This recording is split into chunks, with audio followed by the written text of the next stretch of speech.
Good afternoon, everyone. Please, if you are able, rise for the academic procession. Thank you.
Please take your seats. Good afternoon and welcome everyone. Distinguished guests, family and friends, faculty and staff, alumni. It's wonderful to see you all here and come together to celebrate our graduates. Celebrations are a cherished means of recognizing our shared human experience. We celebrate not despite the challenges we face, but because of them. These moments offer a valuable opportunity for us to connect with each other. I'm glad and honored to gather with you for this important celebration of our graduates' hard work, personal transformation, and professional passage. We're also celebrating today the love, sacrifice, and hard work of so many of you that brought our graduates to us in the first place.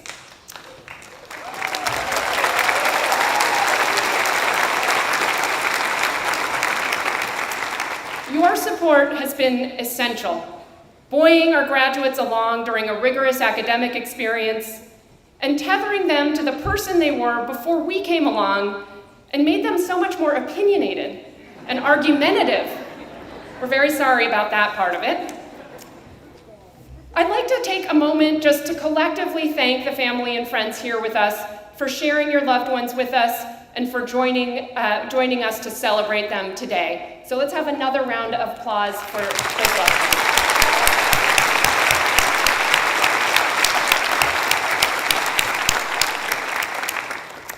And to the Penn Carey Law Class of 2024, the amazing, accomplished, inspiring Class of 2024, congratulations.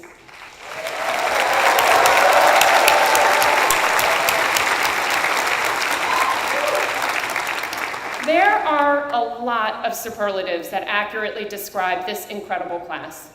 Exceptional leaders and extraordinarily sharp thinkers for a start. I'll throw just one more into the mix. That classic Philadelphia trait of grit. What a journey you've all been on together. Our JD students arrived with masks, social distancing, and as many of you probably remember, a hurricane on the second day of orientation. But you also got to see our return to a robust community. On the social side, you saw the revival of some of our most treasured events. Salsa's Raleigh Night in the Courtyard, Lambda Halloween, and the EJF auction all made their post-COVID returns. You showed your creative side. You started the Penn Carey Law Comedy Club. You also revitalized the Law School Light Opera with a talent show that included musical performances that really could have held their own right here in the Academy of Music. This year's LLM class added substance to our community, for instance, creating the Anti-Corruption Law and Compliance Association, as well as style, with the Brazil Club hosting a post-conference carnival party. This year's ML graduates, for their part, created the first ever ML affinity group, establishing a strong presence in our student community. Regardless of degree, your commitment to academic excellence, cross-disciplinary learning, and service to others is unparalleled. Among you are published authors and winners of moot court competitions across the country, world, and even the galaxy, given that our LLMs had a first ever participation in a space law moot court competition. Over half our JD class received a joint degree or certificate, and 2/3 of you took at least one non-law class. A quarter of our LLM graduates earned a Wharton Business and Law certificate, and more than half of our ML graduates completed the ML as part of a dual or combined degree at Penn. Over 90% of this year's JD graduates volunteered for more than our required 70 hours of pro bono service, and the graduates in this auditorium collectively dedicated 35,000 hours to pro bono service during their time at the law school.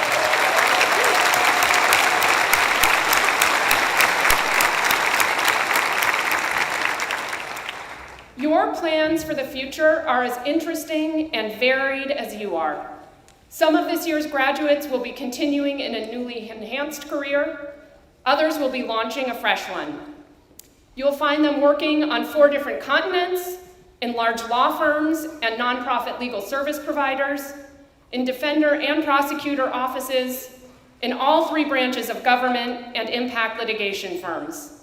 You'll find them in consulting, fintech, public health, military service, and beyond. I could spend hours, literally, extolling the many virtues and extraordinary accomplishments of this class.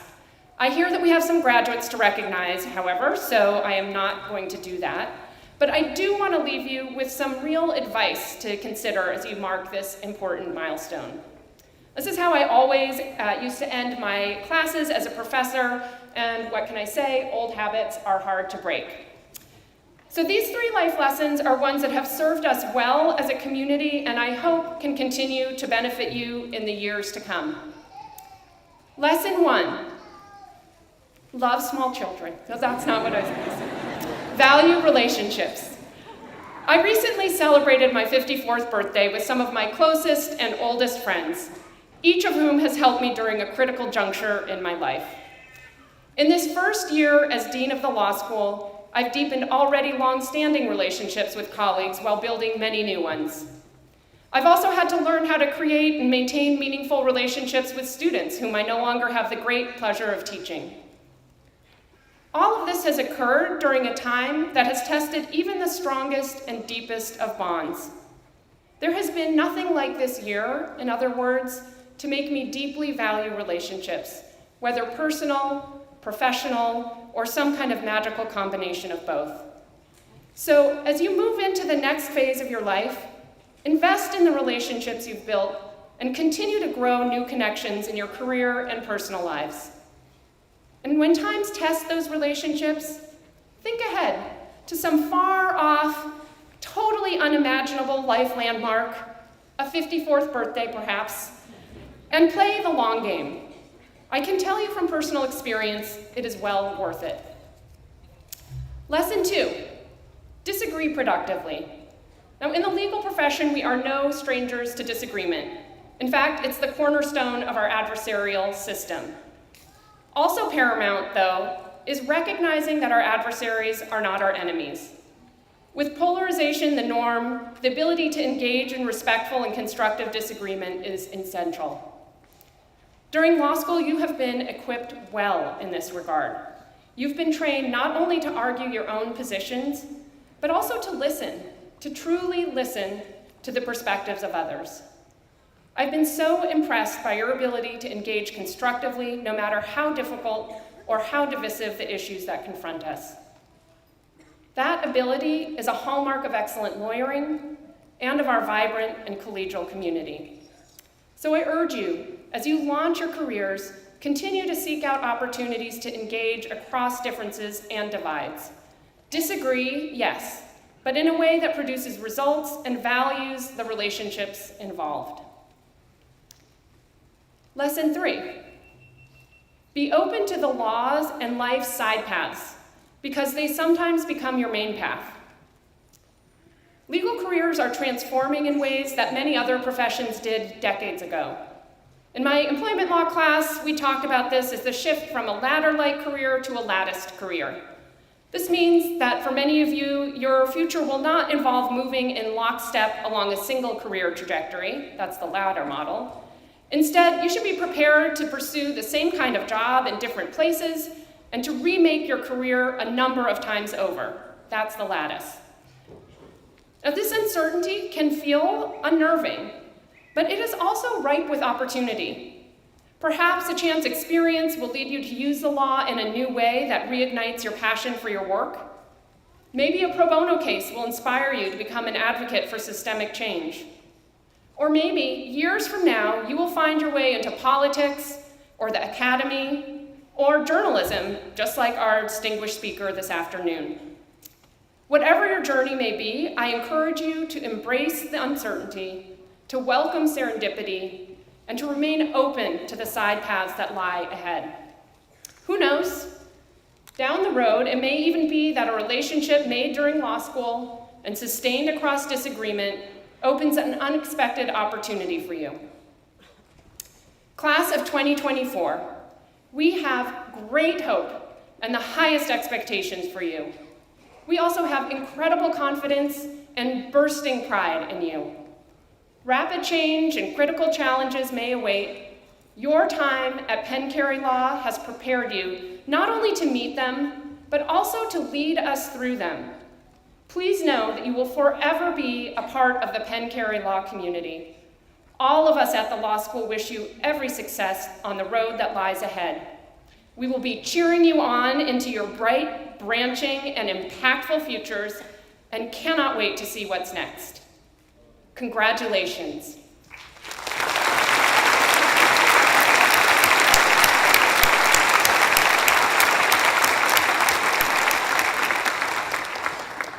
Now, I'm pleased to introduce 3 student speakers representing 3 degree programs, the ML, LLM, and JD. First up is our ML student speaker, Olive Zhang. Olive is a third-year medical student at Case Western Reserve University's Medical Scientist Training Program. She recently completed her doctoral degree at the University of Oxford through the NIH Oxford Cambridge Scholars Program. After the completion of her doctoral training, Olive joined the Master in Law program to better understand the intersection between law, medicine, and research to improve equity in access and quality of care. Turn it over now to you, Olive.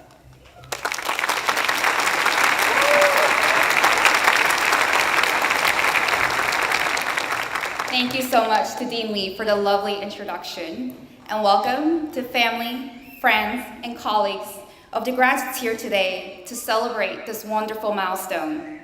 Speaking for the Master in Law program and its cohort, the overarching message that I hope to convey to you all during today's ceremony is on the importance of the diversity in the languages that we speak.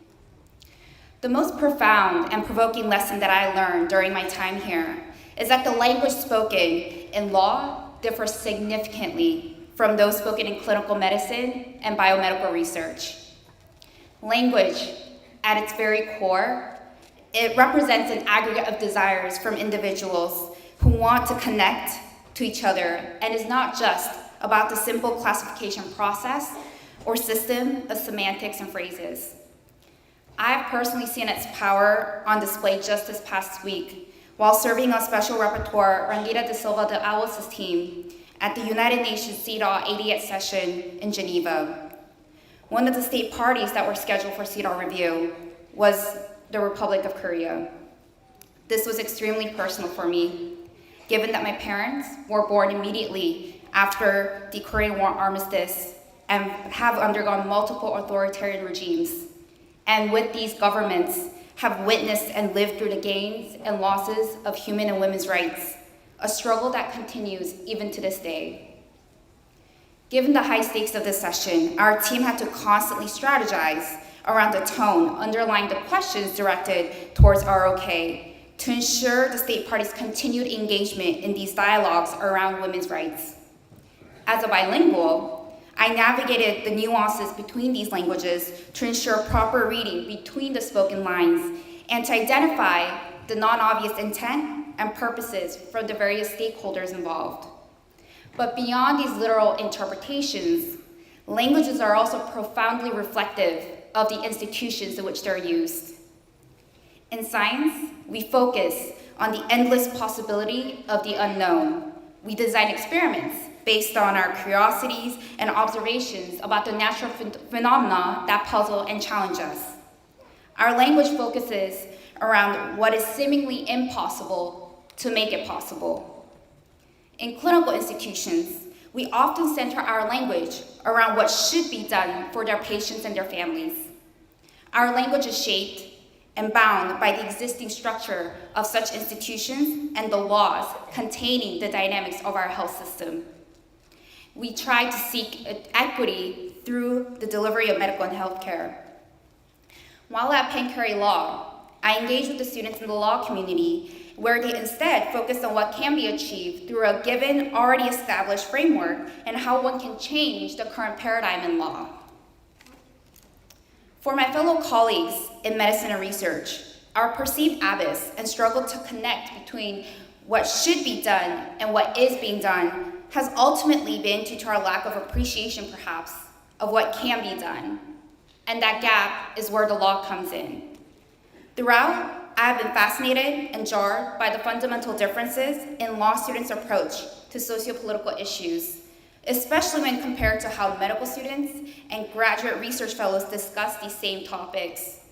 So imagine how far apart our languages are by the time these trainees become practicing lawyers, judges, physicians, nurse practitioners, dentists, social workers, artists, architects, and many other professionals who must acclimate to a particular language to communicate with their peers.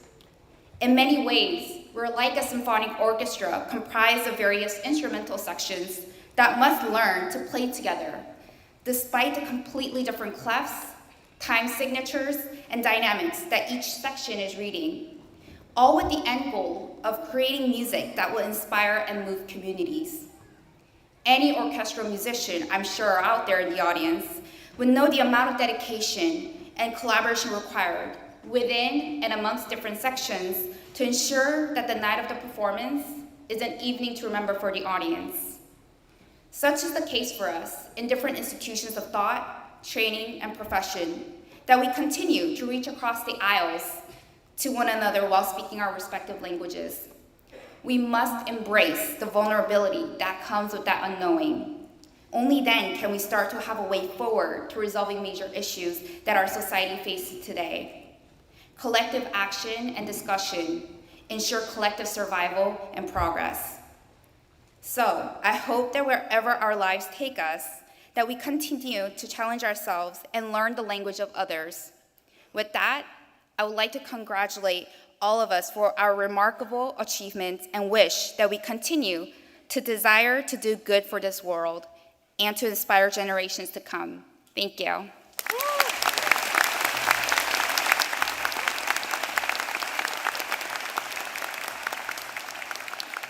Thank you, Olive. Next up is our LLM speaker, Luisa Pedroso.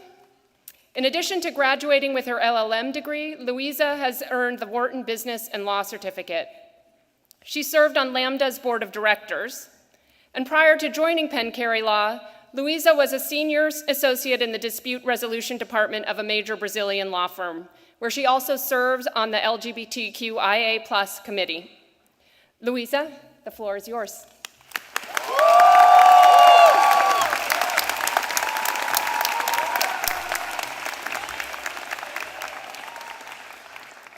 Thank you, Dean Lee, and good afternoon. Our class consists of students from every part of the world. We differ in age, background, beliefs.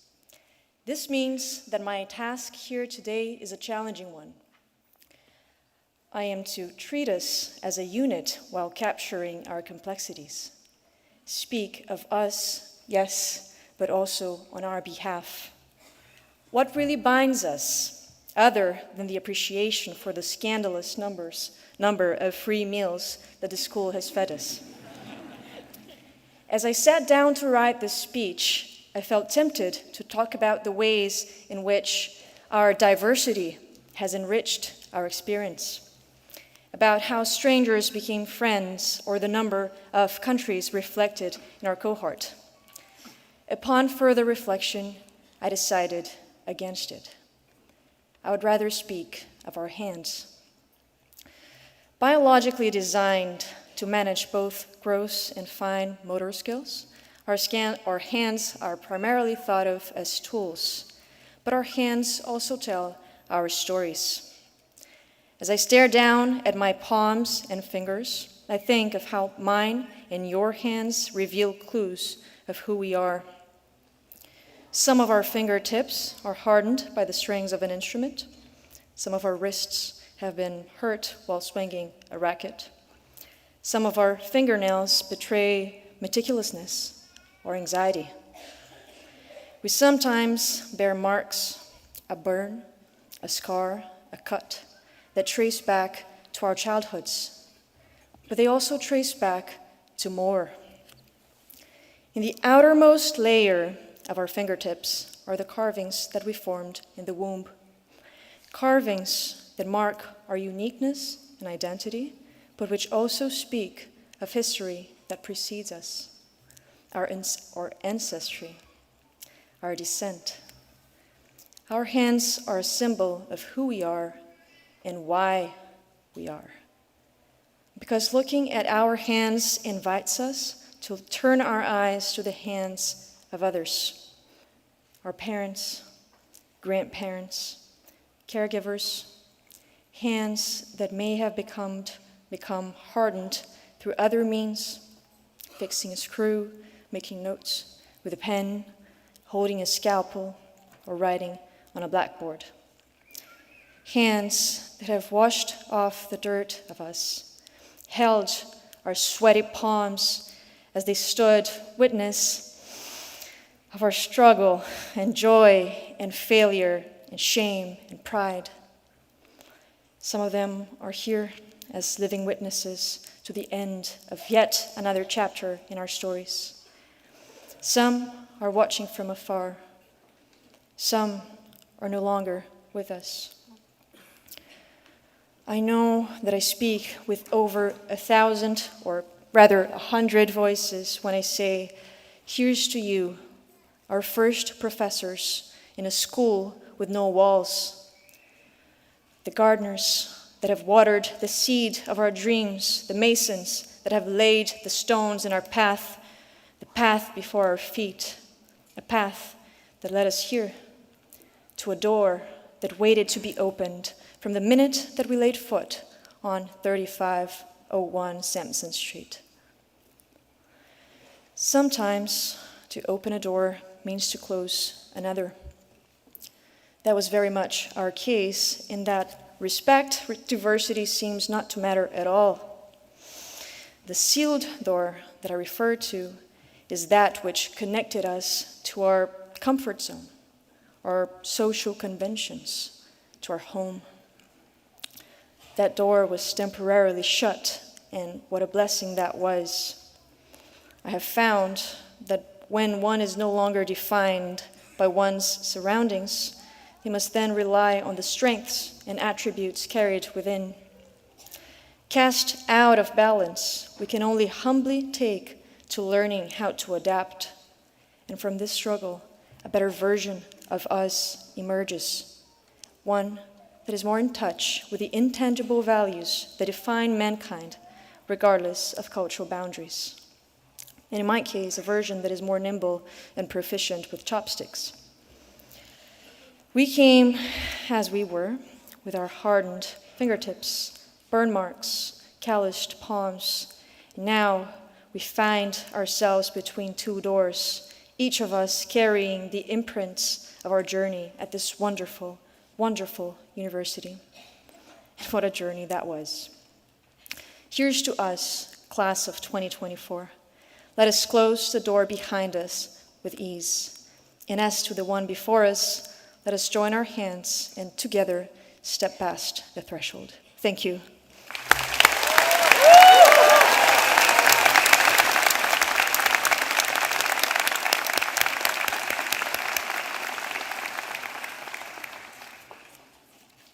Thank you, Louisa.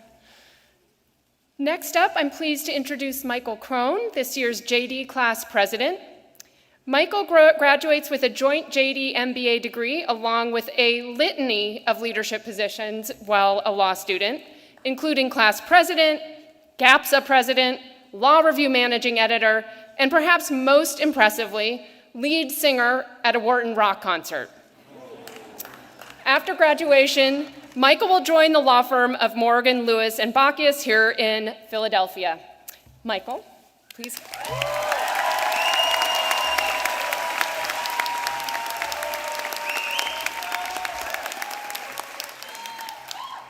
Thank you, Dean Lee, for that kind introduction. Good afternoon, parents, family members, distinguished faculty, staff, alumni, and most importantly, to the Penn Carey Law graduating class of 2024.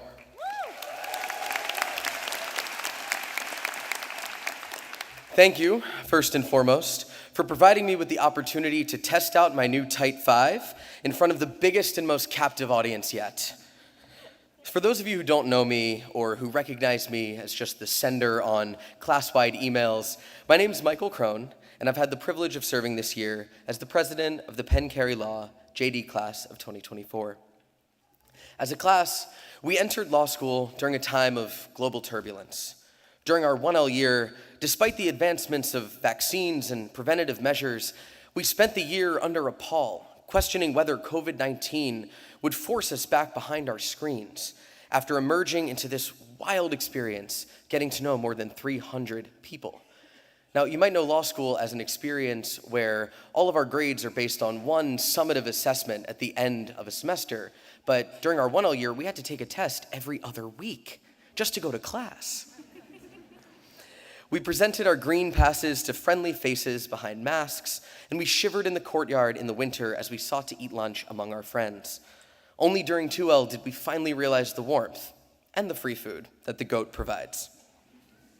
We even began our 1L spring from home, but soon we were able to emerge into the normalcy of a full and enriching law school experience. And what a full experience it was.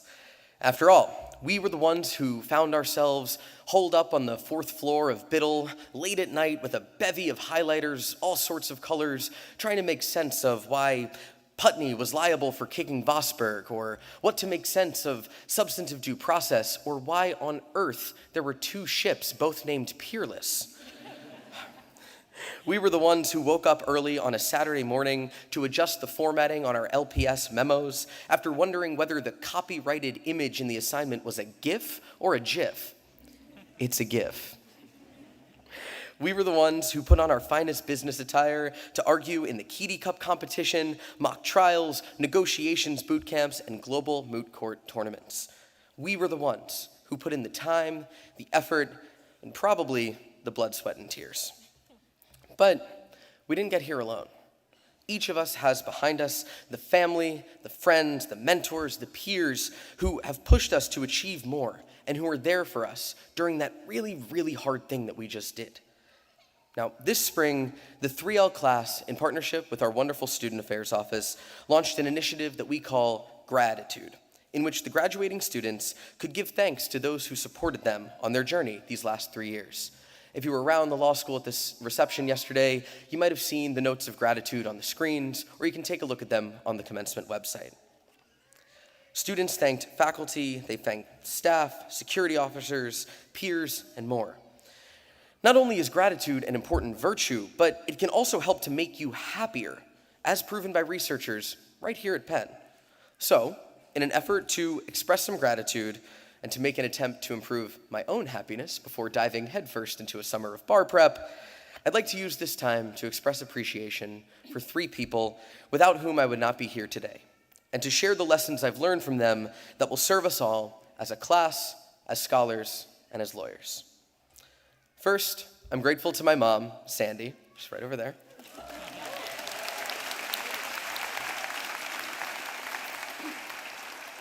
For showing me the power of community. My mom is the kind of person who can't go anywhere without running into someone she knows, and the apple doesn't fall far from the tree. She takes the time to invest in her friends and has demonstrated for me what being a true member of a community looks like. As a class, we're a community that raises each other up.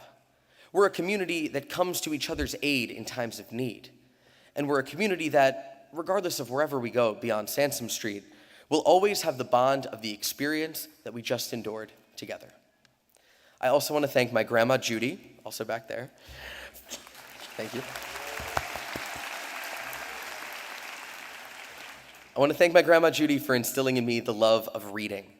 My grandma is always with her Kindle, and my favorite moments in visiting her are those where we sit side by side in the living room reading our respective books. She's relentless in her pursuit of learning more and embracing new stories. As scholars, we've only just begun our journey of acquiring knowledge, and we must constantly seek new frontiers of our own knowledge and that of our field. Plus, it's likely that reading John Grisham novels is what inspired me to go to law school in the first place. And finally, I'm grateful to my grandpa, Peter, also back there.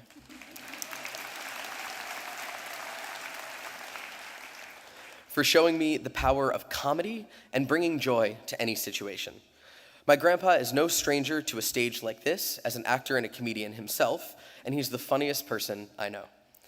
While I can thank him for quite a lot, chiefly my impressive height and hairline genetics, I'm most grateful to him for teaching me that it's important not to take myself too seriously, but at the same time, to take seriously the work that I'm passionate about and the people whom I treasure. As lawyers, we'll be going into some pretty serious practice, but we can take on our work while bringing levity to our colleagues and embracing opportunities to smile, especially with the people that are most important to us. Amid the long hours of our chosen profession, we must not forget to invest in the people we care about, nor in the happy special moments where we can just lose ourselves in the laughter. I'm also immensely grateful to the incredible Sheridan Macy and Vanilla Varghese, our 3L class officers, for putting on events like our Toast to 3L Year, 3L Prom, and too many bar reviews to count. And to the more than 300 members of the Penn Carey Law JD class of 2024, dare I say the biggest in Penn Law history, I'm so thankful to know all of you who will go on to be fierce client advocates, public policy shapers, influential business leaders, and so much more. I'm thankful to know you all and to have seen us grow together into the nation lawyers that we will be as soon as we receive those all too important pieces of paper from the deans in just a few moments. In a spare moment you have today, I encourage you all to thank someone who made a positive impact on your life. Chances are, they're sitting right here in the room or watching the live stream ceremony online. Use this opportunity to express gratitude and to let those around you know how much they mean to you. And then use the opportunity to do so again tomorrow and the next day and the day after that. Now, my time has come to a close, both at Penn Carey Law and in this speech, so I'll leave you with two words that traditionally end speeches like these, and which, by this point, I hope I've convinced you that I truly believe. Thank you.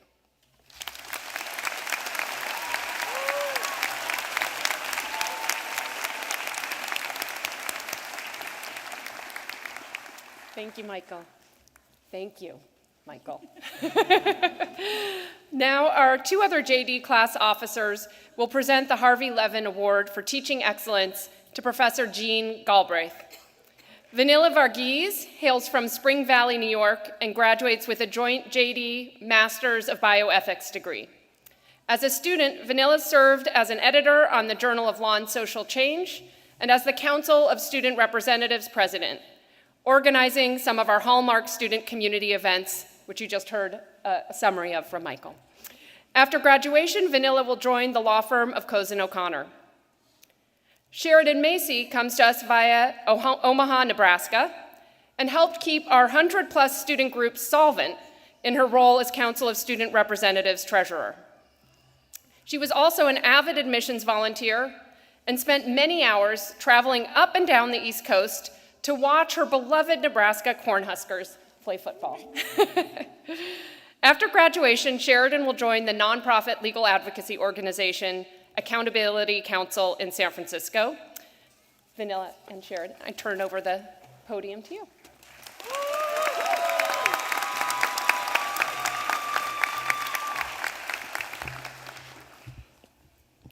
Good afternoon, everyone. My name is Vanilla Varghese.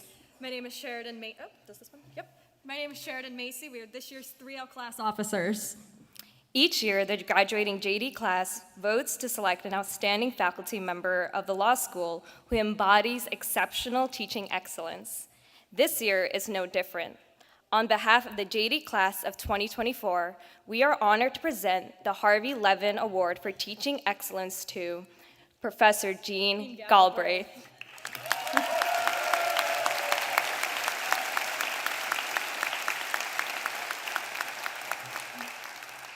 Professor Galbraith is a Deputy Dean of Academic Affairs and a scholar of public international law and U.S. foreign relations law.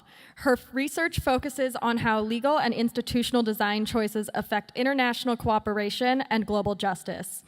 Professor Galbraith also studies how the United States joins, implements, and exits treaties and other international commitments, as well as how international institutions could operate more effectively to promote equality and justice. Her most recent work explores how criminal justice systems in the United States and around the world overly penalize low-income persons with fines and other financial penalties, and highlights the implications of these findings for human rights treaty bodies. While we both had Professor Galbraith in 1L contracts, Professor Galbraith teaches a wide range of classes, including foreign relations laws, federal courts, and upper-level seminars in international law. One of Professor Galbraith's most remarkable qualities is her unwavering dedication to her students. She goes above and beyond to ensure that each student receives guidance and support to thrive academically and professionally. Whether through her lectures, cold calls, or thought-provoking discussions, she empowers and educates her students to be the best version of themselves. She instills confidence in her students while also encouraging them to think critically. In addition to this award, our class also voted Professor Galbraith as the coolest professor during the superlative section of our 3L prom. In recognition of her outstanding teaching, scholarship, leadership, and unwavering dedication to her students, please join us in congratulating Professor Jean Galbraith.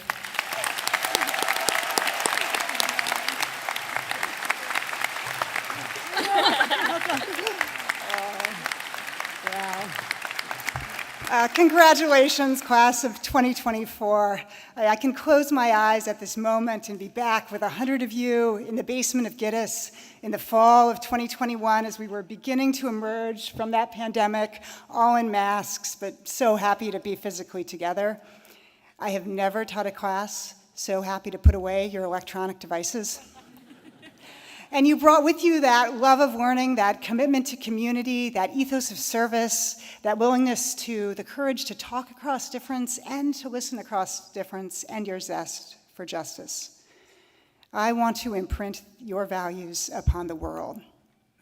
I am so deeply honored by this award. My family and friends will attest that nobody has ever called me cool before.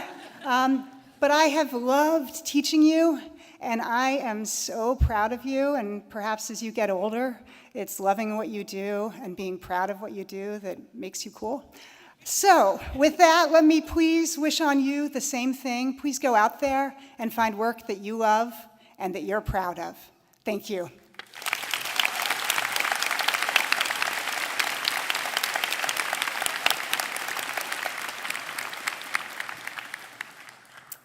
Thank you, Vanilla and Sheridan, and hearty congratulations to Professor Galbraith. And she is very cool, I agree. Next up are our two LLM class officers who will present the LLM Prize for Teaching Excellence to Professor Elizabeth Pullman. Seon Sunmin Han was born in Korea and obtained his first law degree in Brazil, where he was a member of the Asia practice team at a major law firm in Sao Paulo.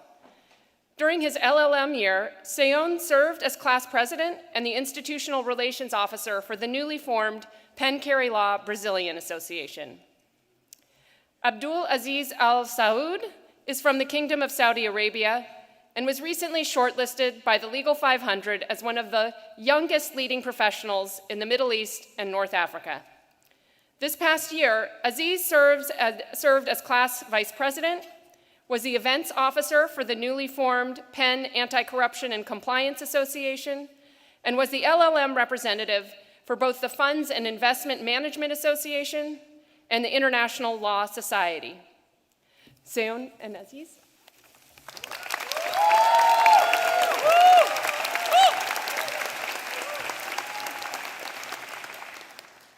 Good afternoon, everyone, and thank you, Dean Lee, for the kind introduction. My name is Seon Han, President of LLM Class 2024, and this is Aziz. I'm the Vice President of the class. This year has been amazing, but also very challenging. So let us begin by expressing our deep gratitude to all the faculty members here.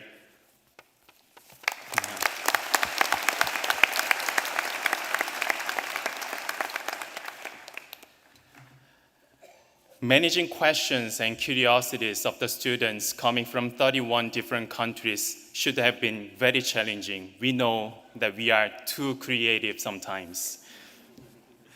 Each year, the LLM Excellence in Teaching Award is presented to an outstanding faculty member, most embodying the principles of excellence in teaching. This year, on behalf of LLM Class 2024, we are very excited to present this award to Professor Elizabeth Pullman, Professor of Law and co-director of the Institute for Law and Economics.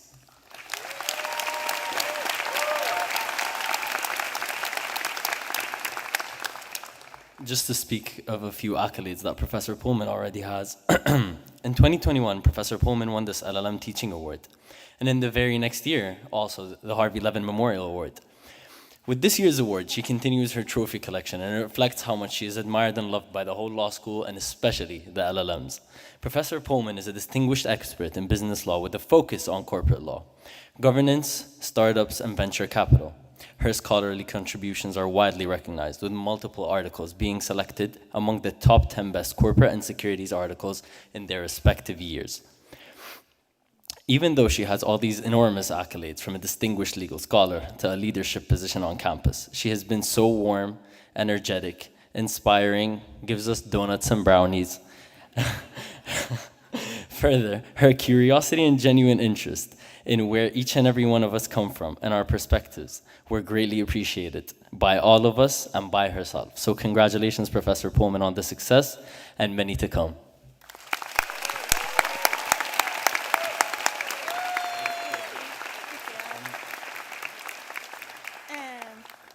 Well, I'm humbled to receive this award. Sincere thanks. It feels funny standing this way because I'm speaking to you all, but also to you all, of course. And I'd really love to talk with you about some recent developments in corporate law since this fall, especially. I really mean it, like we could really go now, but we have had our time together, and I recognize that. So instead, I just want to take this brief moment to simply share the profound respect that I have for all of the graduating students here, and a word especially for the class of LLMs in particular. It is awe-inspiring the way that you have come for the year from places all over the world and embraced the challenge and the joy of studying at Penn. It is a very special and extraordinary thing you've done, and I know it's also a lot of hard work. And on that note, one thing in particular that I appreciate about this class and that I share with you is a belief that one's knowledge is never complete. And indeed, when reflecting on this year, I've learned so much from you, and that's one of the great joys of being here for me, doing the work that we do together. There's always more to learn, especially for those who keep a curious mind. And at the same time, while there's always more to learn and knowledge is never complete, happiness isn't something that you just hope for at the end of the road. It's here for all of us right now. And today I feel such happiness for you and all you've achieved. And the feeling of happiness is all the greater to share it and experience it in community. Heartfelt congratulations to the class of 2024. Thank you so much.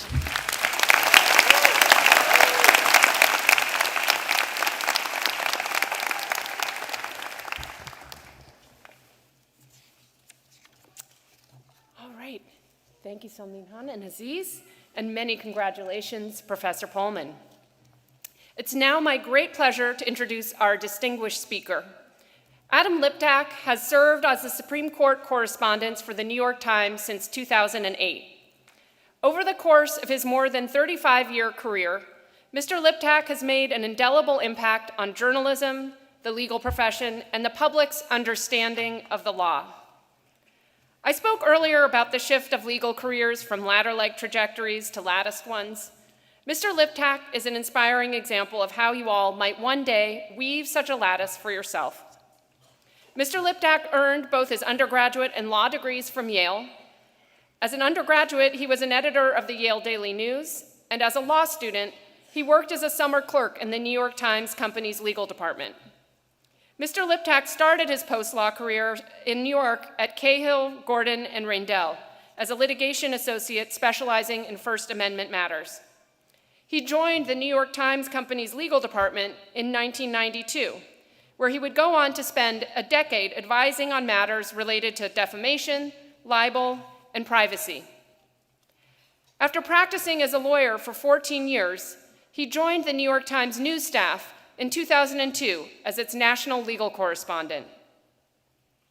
Mr. Liptak is exceptionally well regarded for his ability to distill complex legal concepts into accessible narratives.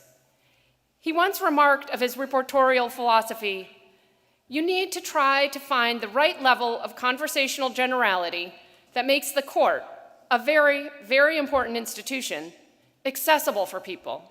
You have to get it right, but you can't be dull." Mr. Liptak's work covering the nation's highest court over the past 16 years has been anything but dull. He was a finalist for the Pulitzer Prize for Explanatory Journalism in 2009 for a series of articles that examined ways in which the American legal system differs from those of other developed nations. From Citizens United to Obergefell to Dobbs, he has helped the public understand the court's most high-profile decisions of the 21st century. He has taught courses on media law and the Supreme Court at Yale, Columbia, Chicago, UCLA, and USC. And maybe, after he's our speaker, we'll get to add Penn to that list. We'll see. He has written several law review articles on First Amendment topics and is the author of the 2013 ebook, To Have and Uphold, the Supreme Court and the Struggle for Same-Sex Marriage. And on top of all that, he's a member of the American Academy of Arts and Sciences. We are absolutely delighted to have him here with us today. Please join me in welcoming Mr. Adam Liptak.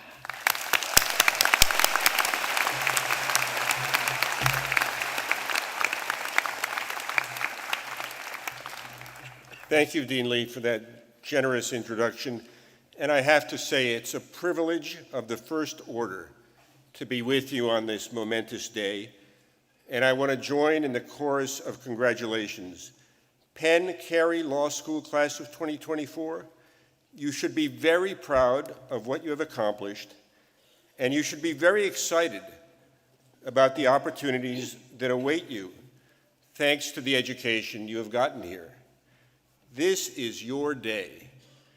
But we also know that nobody does great things alone, and I know you appreciate the support of your parents and grandparents and brothers and sisters and uncles and aunts and cousins and mentors and friends, many of them here today, who joined you and pushed you and humored you to make this day possible. They are very, very proud of you, and I know you are grateful to them. This is your day, but this is my talk. And I want to be bold enough to offer you some advice. The degrees you're about to receive are not only an acknowledgement of a splendid accomplishment, they also represent an opportunity. They are tools. For now, I'm guessing that a lot of you are focusing on near-term challenges, the bar exam, finding a job, paying back your debts. But soon enough, you will be on your feet, and you will have important choices to make. I've done some things right and many things wrong, but I've still ended up with a job I love, covering the Supreme Court for the New York Times. I'm pretty sure I never paid much attention to guys like me making speeches like this one when I was your age. And that's as it should be. It's your life, the choices are yours. Let your mistakes be minor and instructive. Let your triumphs be solid and lasting and meaningful and valuable. It's your day. It's your life. But I still want to tell you about some things I learned along the way. First, don't make it all about the money. The last time I took a job that did not require a pay cut was in 1988. That was the year I graduated from law school. As you heard, I took a job at a Wall Street law firm, and I worked there for 4 years. I learned a ton. I worked really hard, and I was surrounded by incredibly smart lawyers. We spared no expense. We scorched the earth. It was exciting. But the experience tested my ethical compass, and in some ways, I think it coarsened my behavior. Don't get me wrong. You get excellent training at big law firms. Many of the lawyers there do great and honorable work. But still, I get a lot of calls from young lawyers looking for advice. Here is the most important thing I tell them. Get the best, highest paying job you can. Try it out. But don't get used to the money. Don't find yourself in this position. You are terribly unhappy in your work, and I'm sorry to say that a lot of lawyers are. You want to make a change, but you are locked into a mortgage and a lifestyle that will not allow you to do something else, something that brings you satisfaction, if not joy, and something that makes the world a better place.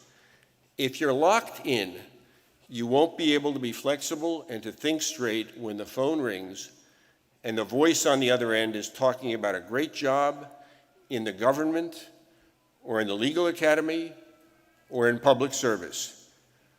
Leave yourself able to say yes when the phone rings. Leave yourself free to follow your heart. My heart told me to leave my law firm, so I took a pay cut to go in-house. For a decade, I was a First Amendment lawyer in the corporate legal department of the New York Times Company, then a sprawling conglomerate, now rather less than that. I gave legal advice to journalists, tried to help them get access to information, and I fought subpoenas and lawsuits. It was a sleepier job than working in a law firm, but I admired my clients, and I was happy to help them. You probably have a dream job. I confess that mine was to be a reporter for the New York Times. You may think I'm crazy, that I could have picked a better dream, but hey, dreams aren't supposed to make sense. I didn't know quite how to achieve my dream, which is why I first practiced law for 14 years before turning to journalism. But I did know that I could at least get in the neighborhood of journalism, so I concentrated on First Amendment law, and then I worked in the Times' law department. I once heard a great piece of advice from Judge Robert Sack of the U.S. Court of Appeals for the Second Circuit. He was asked what the secret to getting your dream job was, and here's what he said: hang around the hoop and hope somebody gives you the ball. One day, I got the ball and I grabbed it, and I took another pay cut to do it. All three jobs, at a firm, at a corporate law department, in a newsroom, were good jobs. But each one made me happier than the last. Each one was more satisfying than the last. Each one was, I think, more valuable than the last. As a purely economic matter, I suppose I made stupid choices. But life is not a purely economic matter. You'll make your own calculations, but you will be making a mistake if all of those calculations are financial. That leads me to another piece of advice near and dear to my heart, and Dean Lee touched on this too. Just because you are a lawyer doesn't mean you can't write clear, direct, conversational English.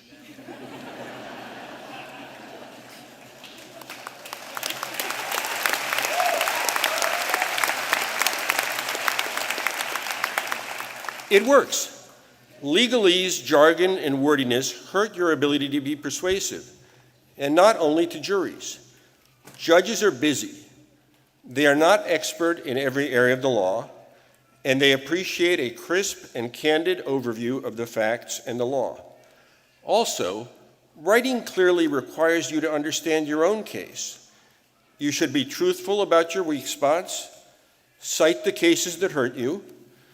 I can't tell you how much the justices on the Supreme Court appreciate the lawyer who says of a precedent, "Your Honor, that's a difficult case for us, but here's why I think it does not control."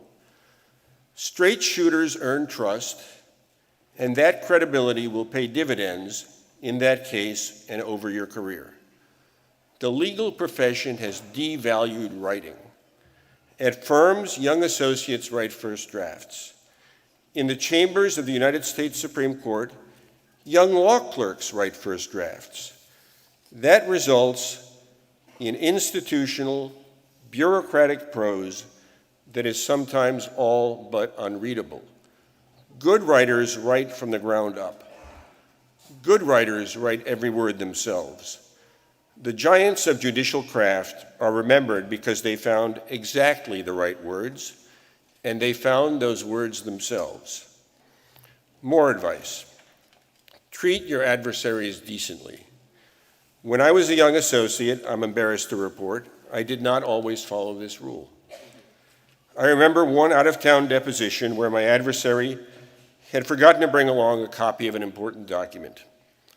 He asked to glance at mine. It was a public document. It was important to the case. He would get another copy soon enough. And I said no. It was a jerk move. Whether I did him a courtesy or not would not affect the outcome of the case. The correct result in the case, in any event, was the just one, not the one obtained by sharp practice and rudeness. A couple of years later, that lawyer and I ended up playing in the same poker game. He was a good guy. After a few weeks, I apologized to him. I'm not sure he had any idea what I was talking about, but it had preyed on my conscience. Listen to your conscience. Your reputation and your conscience are related things. One faces out, the other in. They are precious assets, but they are fragile too.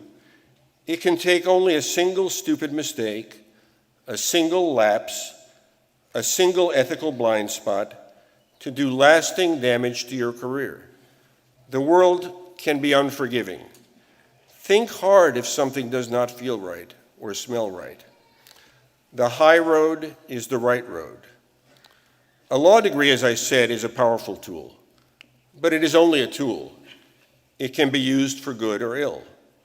The law, too, is just a set of rules. They are crucial rules. They allow us to live together, to protect our property, to bring order to our lives, to make enforceable deals, to settle our disputes without violence, to govern ourselves. But just because a law exists does not make it a just law. The great Stanford law professor, Pamela Karlan, likes to quote a Mexican revolutionary, Benito Juarez, to explain this crucial distinction. When Juarez became president, he announced his plans. For my friends, grace and justice. For my enemies, the law. He understood the difference between law and justice. Judge Learned Hand, probably the greatest American judge never to serve on the Supreme Court, said something similar. I often wonder, he said, whether we do not rest our hopes too much upon constitutions, upon laws, and upon courts.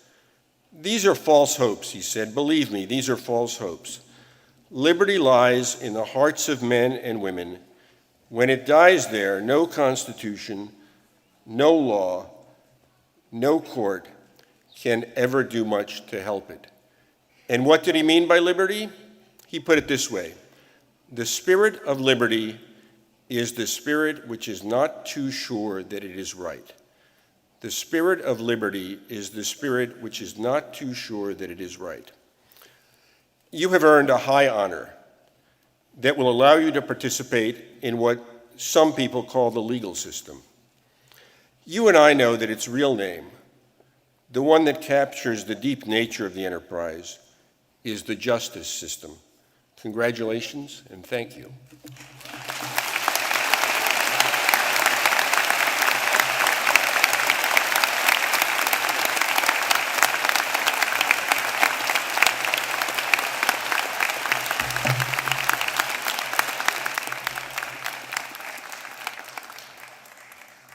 Thank you, Adam, for those inspiring and instructive words. So now we come to the reason for our being here this afternoon, the presentation of our graduates. Woo!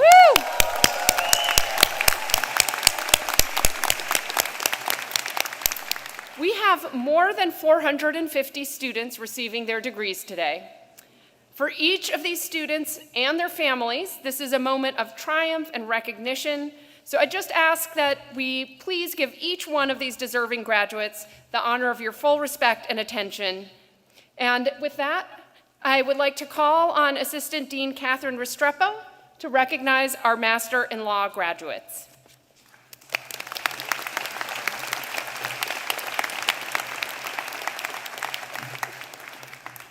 Good afternoon. It is my great honor to present to you this year's recipients of the Master in Law degree. First, we have Judith Bollinger. Oh, I'm sorry, I'm instructed to wait a moment.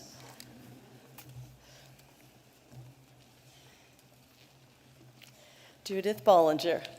Good choice. Congratulations. Congratulations, my dear. We'll walk up front. There we are. Next, we have Siru Chong. Congratulations. And you can move to the team. Let's see. Next, we have in absentia, Liam Connors. Next, we have with us Julia Check. Congratulations. Yes, you may go ahead. Go ahead. I'm sorry. We've started off wrong.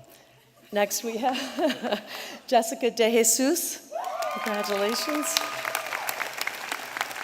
Congratulations. Next, we have Alex, also known as AJ Dobson. Congratulations. Next, we have Serena Sehan Dong. Congratulations. Next, we have Olamide Dozier Williams, accompanied by Levi and Caius.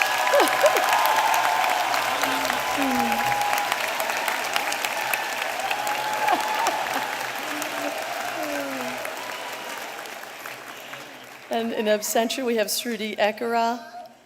Next, we have Lee Allen Fleischer. Congratulations. And in absentia, we have Puneet Kargil. Next with us, Grace Gong in absentia. And then we have Iwan Gu.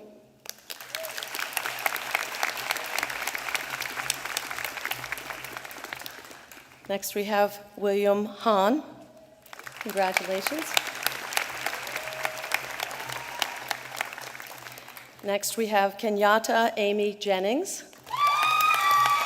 Congratulations. Next, we have Zhuming Jiang. Congratulations. Oh, congratulations. Next, we have Olive Chung.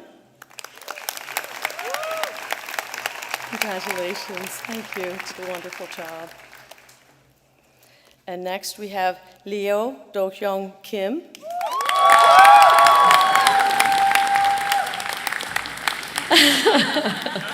In absentia, we have Olivia Laposa and Jessica Lesovitz in absentia.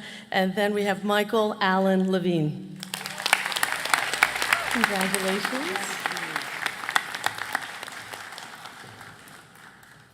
Next, we have Danelle Lewis. Congratulations. Next, we have J.P. Lee. Congratulations. And next, we have Yu Lu in absentia.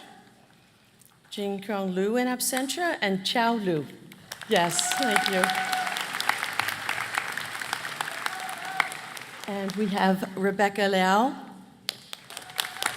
Congratulations. And next we have Lauren Verrier McGuire. Congratulations. Being presented by her mother, Joanne Verrier, our Vice Dean.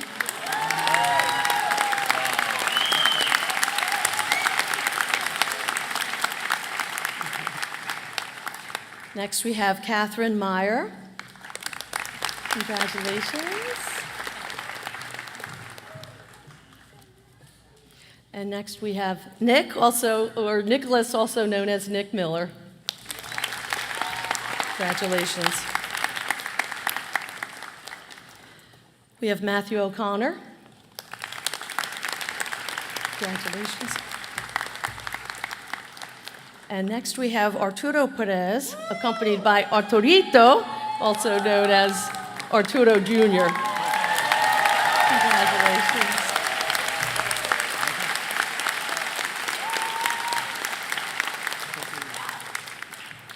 Next we have Dana Pinkney.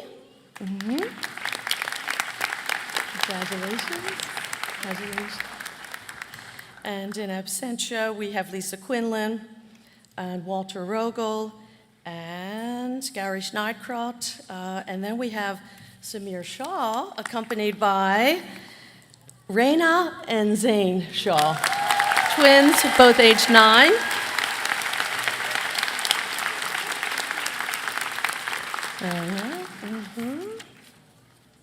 Next we have Anwar Kwame Khalil Spence. Congratulations. Congratulations. And next we have Benedict Suplick. Congratulations. And next we have Lindsay Votto. Congratulations, well done. In absentia, we have Ethan Wang, and then we have Lauren, let's see. I know we have your middle name, excuse me. Lauren Allison Wilkinson, excuse me. Congratulations, so sorry about that. And then we have Cindy Zhu, accompanied by, let's see, we have Enzo, age 3, and Henry, 23 months. Cindy Zhu. Thank you.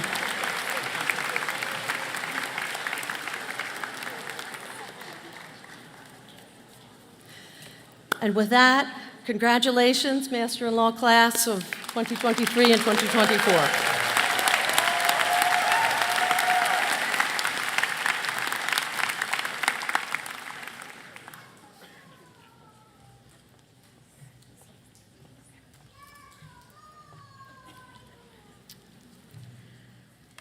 I am honored and delighted to present to you the SJD, LLM, and LLCM class of 2024 graduates.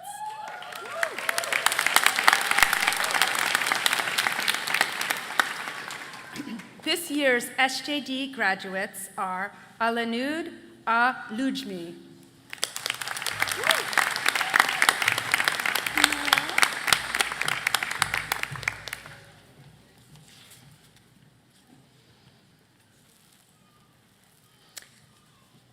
next we have Walid Yosef Haj Hazan. His degree is being presented to him by Professor Michael Knoll, his advisor.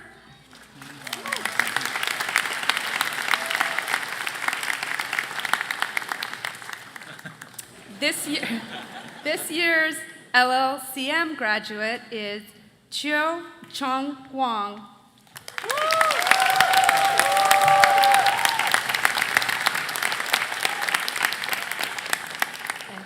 Our LLM class of 2024 graduates are Mayo Abe,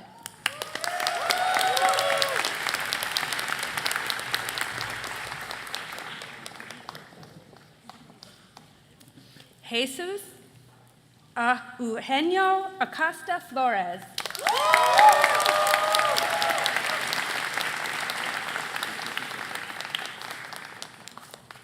Andika Akbar,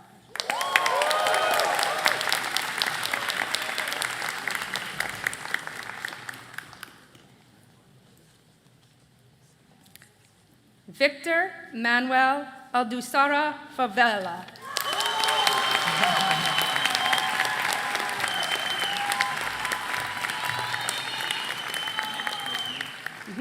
Abdul Aziz Al Sahoud,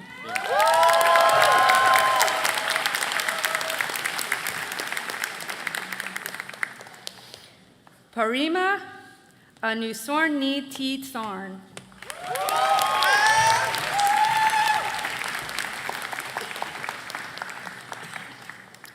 Ganta Risky A Rio Teje. With Kenyan.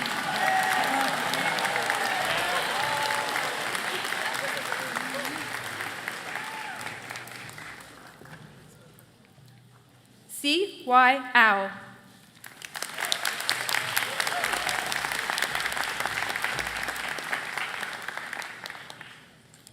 Phoebe I. Iete.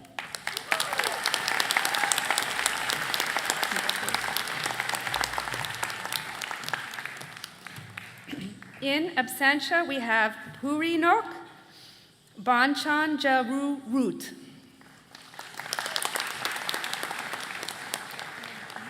Rajat Bektor.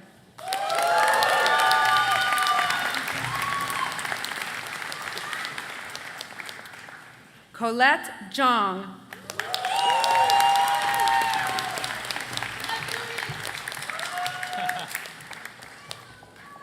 Yu Ning Chong. Congratulations. Harriet Chen.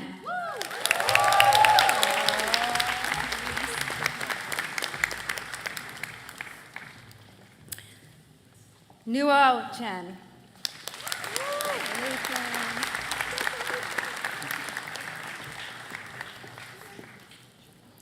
Penning Chen.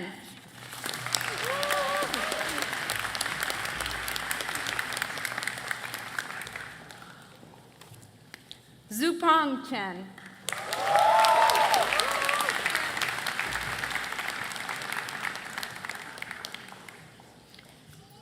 Kimberly Crostella.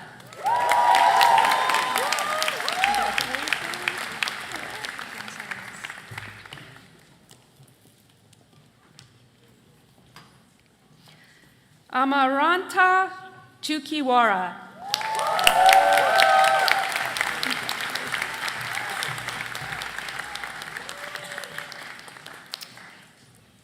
Netta Dagan.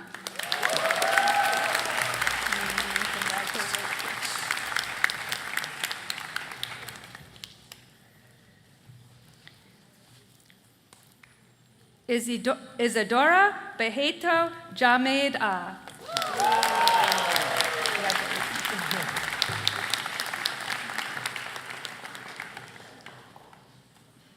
Victoria Jacastro Marquez.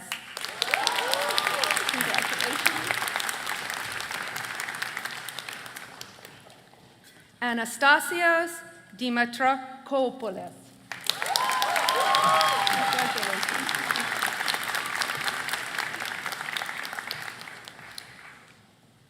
Lorena Carnaro do Nascimento.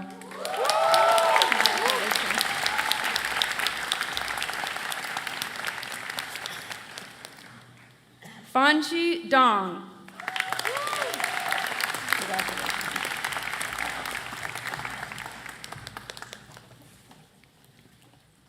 Shai Dromi.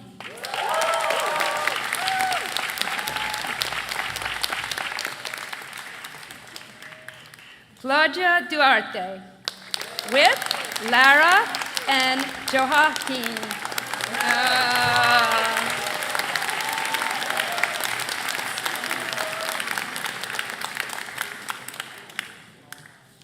Amelia Echeverry Grand.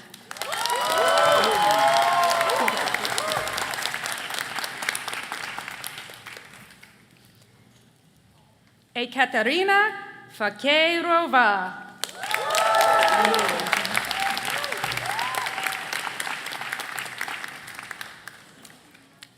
Si Young Fong.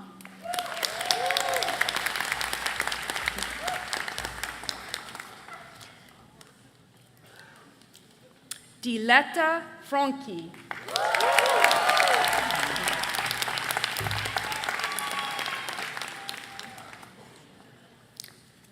Keiko Fuse.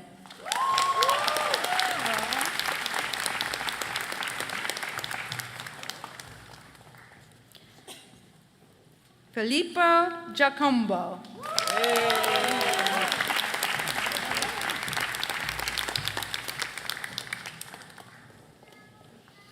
Carlos Andres Gomez.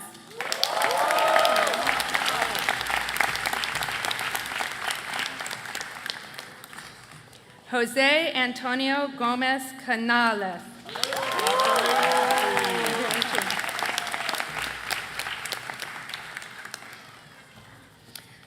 Jamie Goncharoff.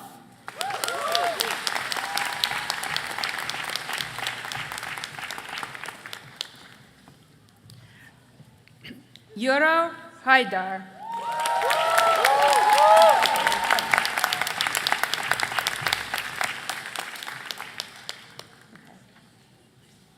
Seyoon Sunmin Han. Thank you so much.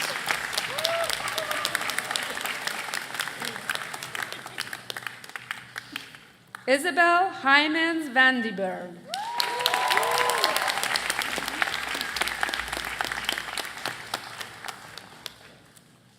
Bing Chao Ho.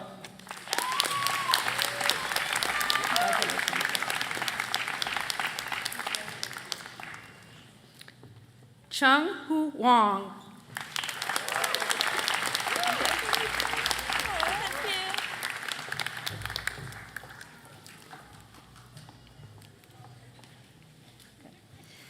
Hikocho Irea with Haruki.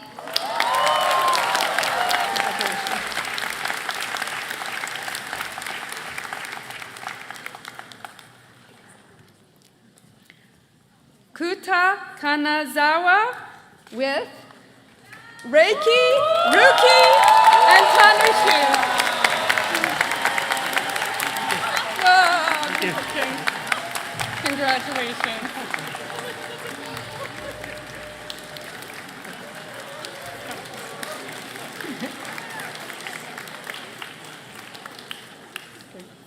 Vani Koshi.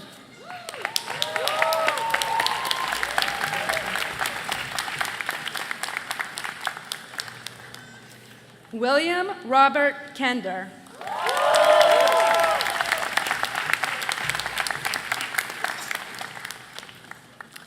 Johannes Klot.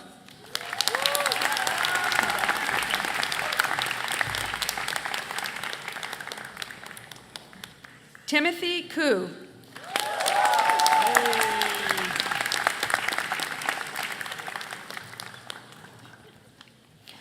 Yashanki Kora.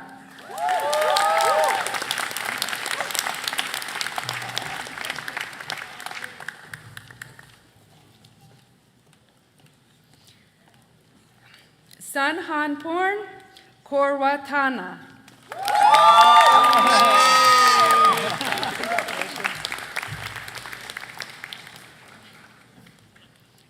Min Shan Lee.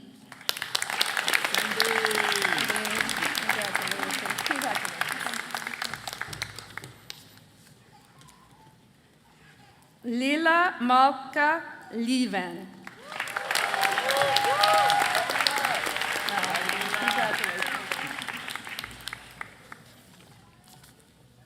Hannah Mangharn Liu.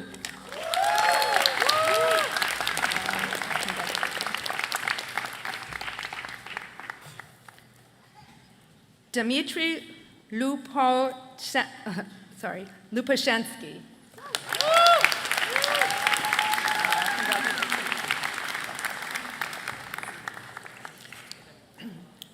Shu Wei Liu with Ray and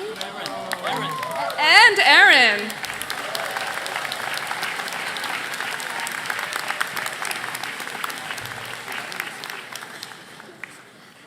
Sung Shan Liu.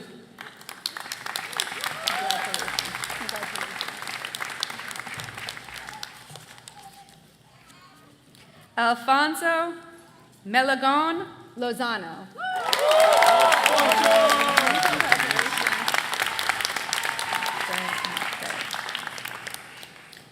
Yotse Monte.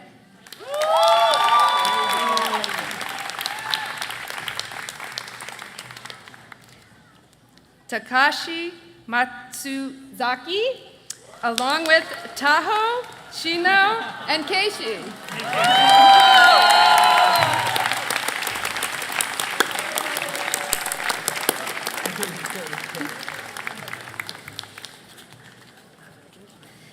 Ingha May.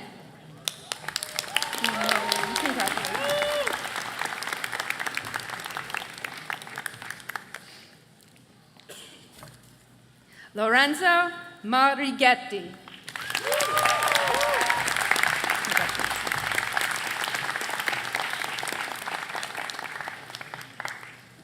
Ashwarya Murali.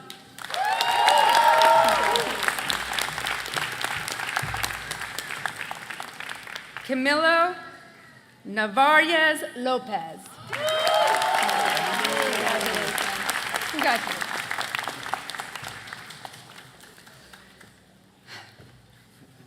Olwe tu tanto Banelli Duovo.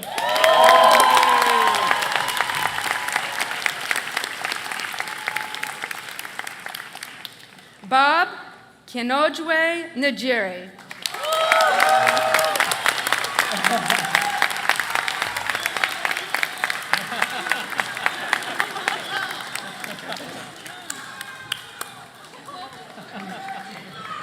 Koshi Okabe.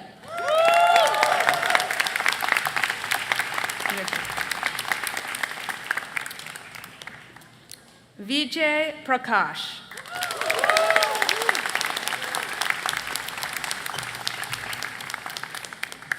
Anthony Pugh with Maya Amina.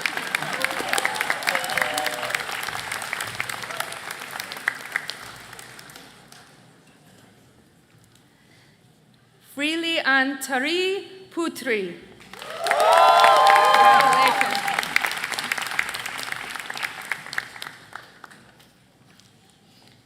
Indomini Rondeni.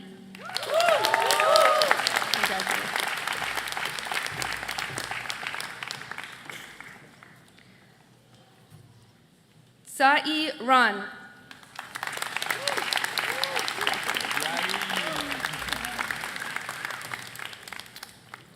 Sandra Rivera with Eloise.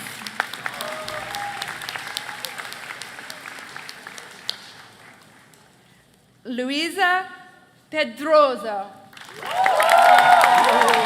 Congratulations.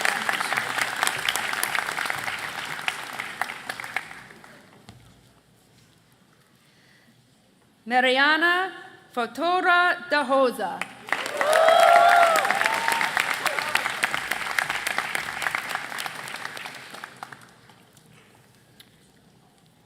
Yuki Saito.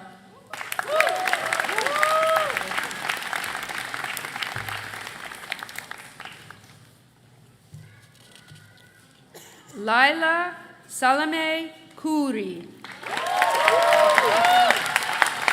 Congratulations.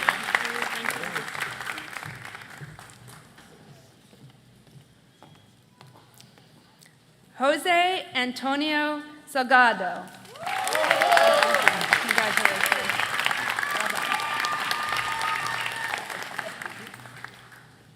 Lucas Santos de Souza.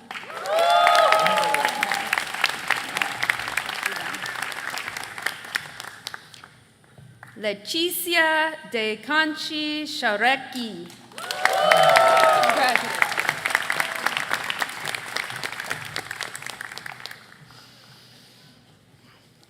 Sujanya Sujaritri Chaikul. Congratulations.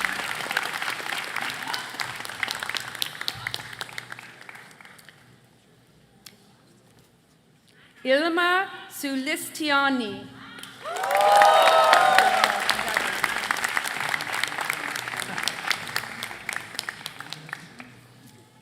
Yusuke Suzuki.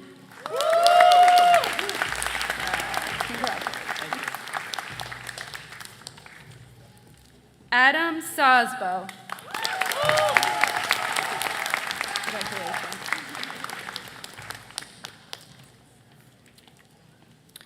Pia Tavidjeon.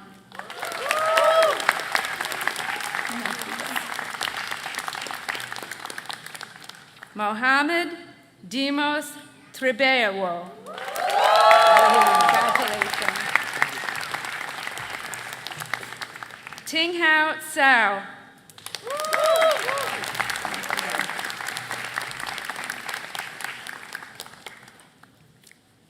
Yuya Utsumi.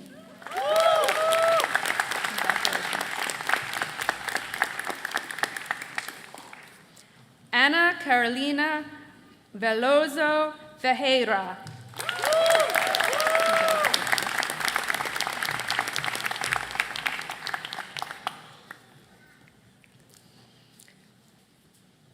Chiyue Wang. Congratulations. Mika Van Kralt.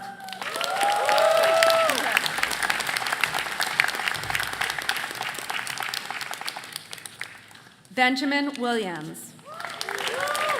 Congratulations. Julian Winkler. Congratulations.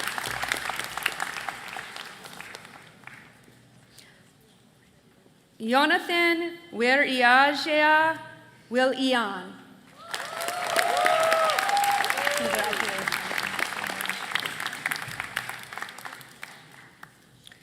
Wei-Yu Wu. Congratulations.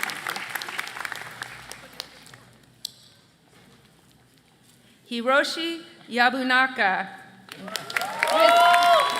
Koji and Yuki.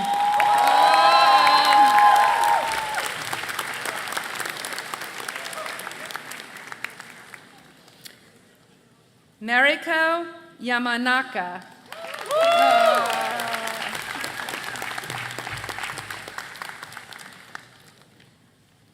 Lo Yan.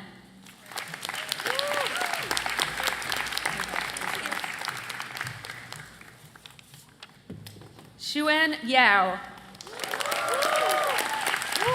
Congratulations. Cece Zhang.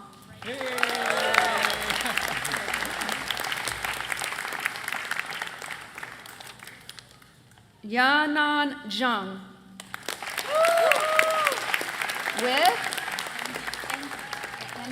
With Andy.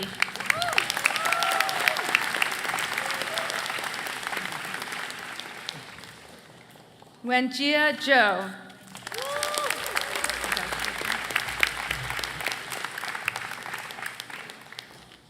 Xiaoqian Zhou.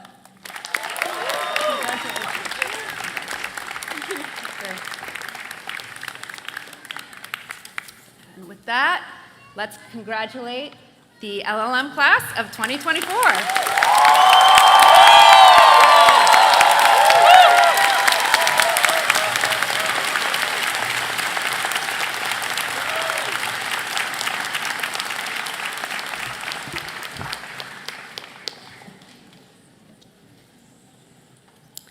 It's my great honor to present the Penn Carey Law JD class of 2024.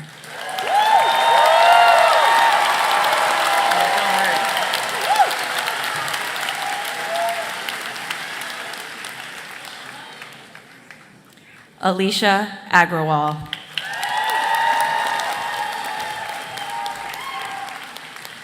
Anshul Shah Agrawal. Kwaesola Ajayi.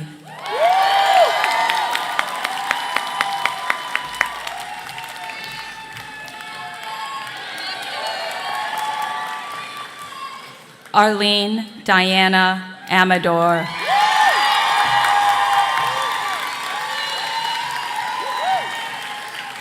Melanie Ameriqua.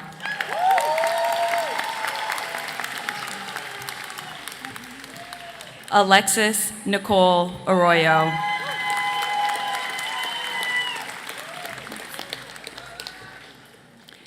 Michael Asparin.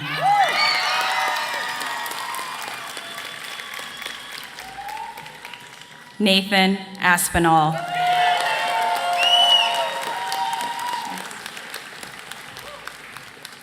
Sophia Aumann.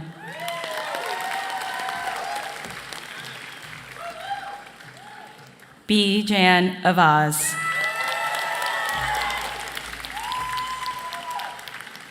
Carter Ayers.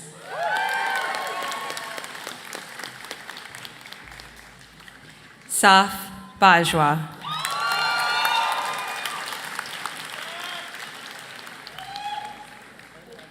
Bhavishya Barbaya.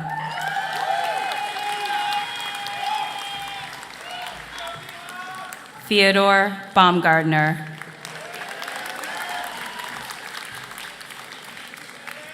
Noah Andre Beatty.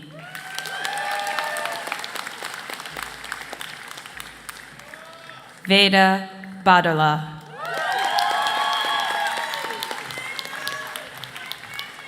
Lee Vervier Bianchi.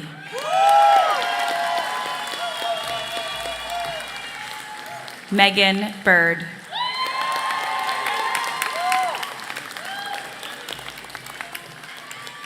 Madison Bober.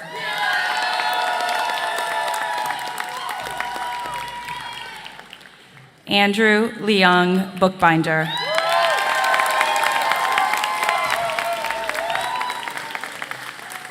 Luke Brott with 2-year-old daughter Natalie Lynn.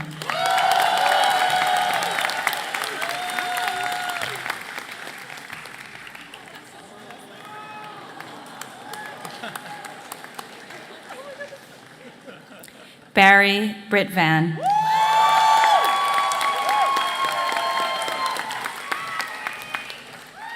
Benjamin Brody.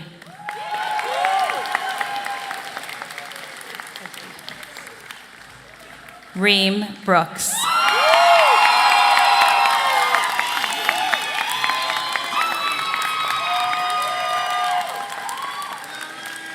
Michael William Brown.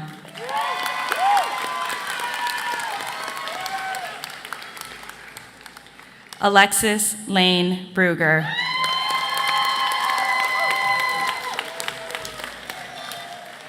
Madeline Hagen Bruning. Alexandria Broses in absentia. Erin Jessica Bussey.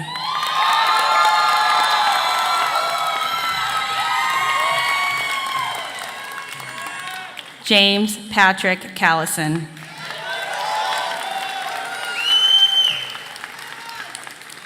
Emily Campbell.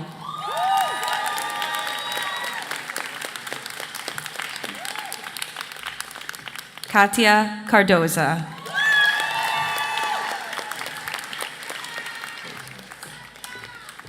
Yitzhak Carroll.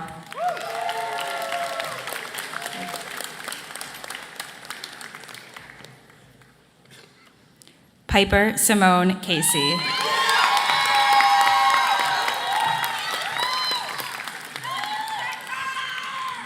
Prahith Sai Chaka.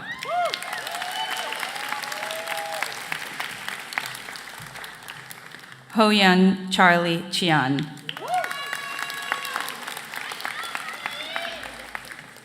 Greta Faith Chavance.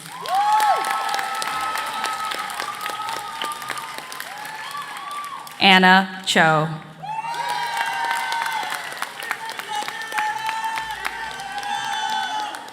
Christopher Cho.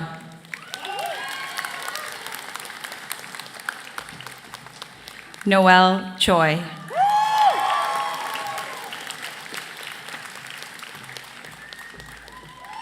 Cecilia Coffey.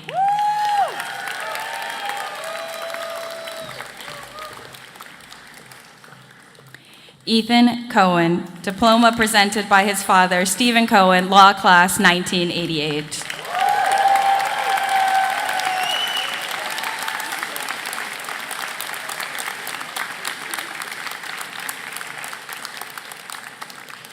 Jared Cohen.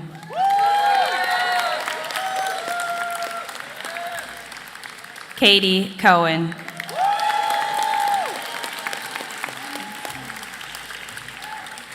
Emily Cooley. Alberto Cosillo.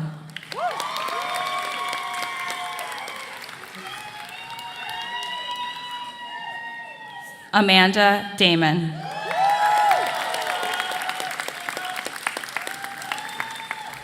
Joe Dangtran Jr.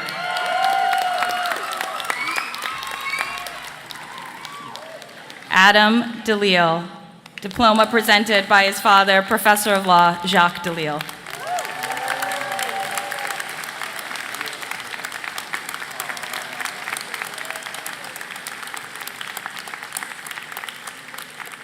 Paulangelo Delisola.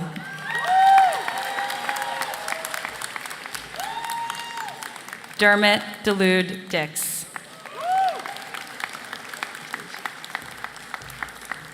Catherine Dima.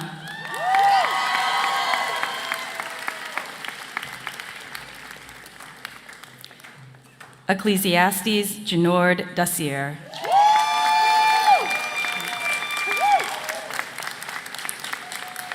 Manvir Goar Dalival.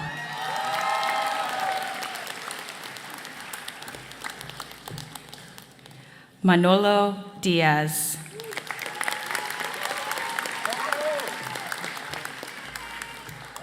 Justin Max DiCarlo.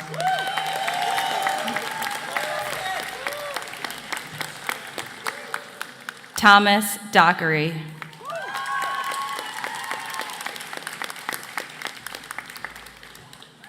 Kelsang G. Dolma. Raquel Rihanna D'Onofrio.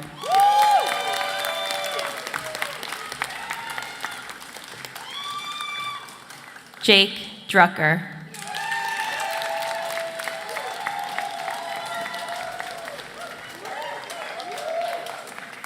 Tara Ann Dougal.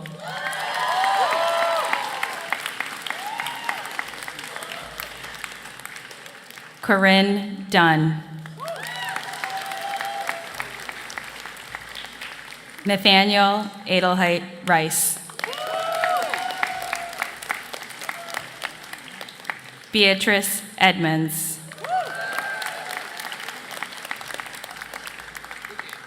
Andrew Joshua Elsner.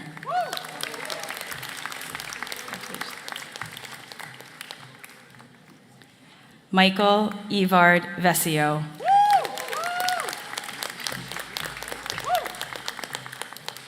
Shikong Fang.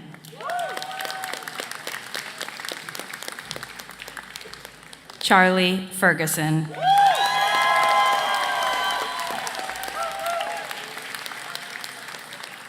Henry Fisher.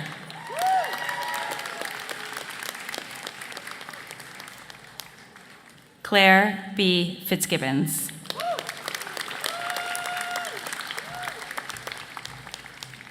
Alexis Marie Flowers.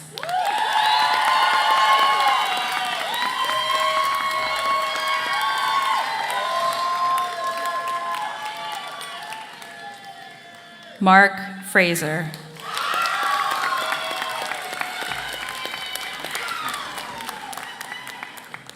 Jason Michael J. Gabler.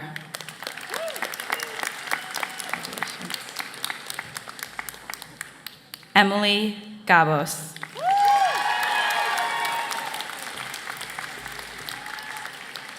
Nikita Ganesh.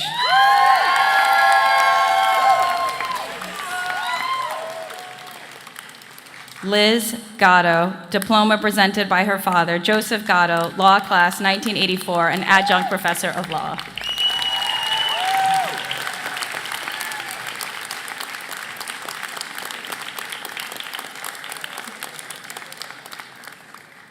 Julia Marie Gall.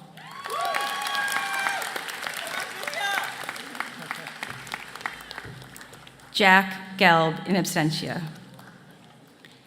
Amber Gibson.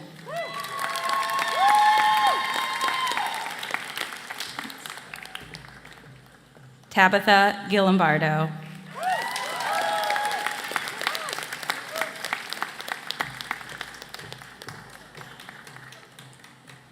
Caitlin Gleason.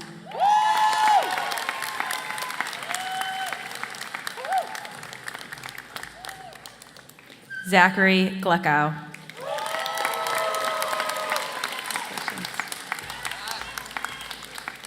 Deanna Gonzalez.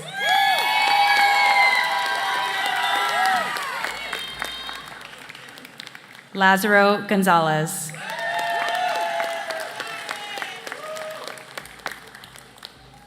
Bree Goodchild.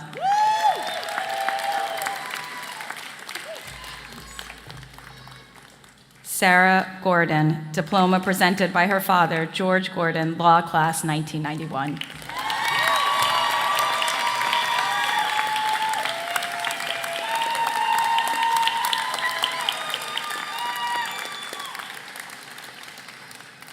Neharika Goyle.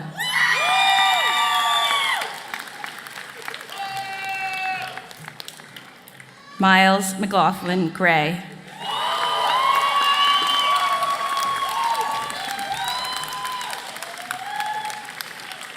Brian Graybill.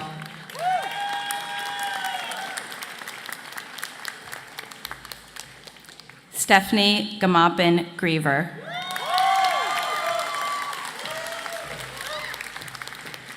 Katya Greenberg.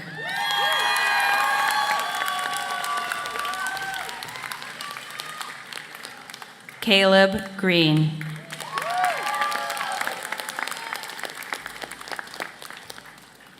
Michael William Alexander Greenstein.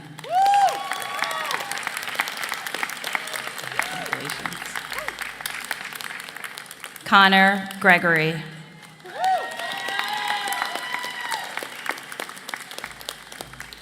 Robert Jacob Griggs.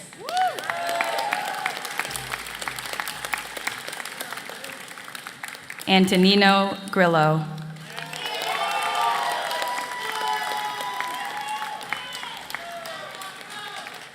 Jacob Pierce Grover.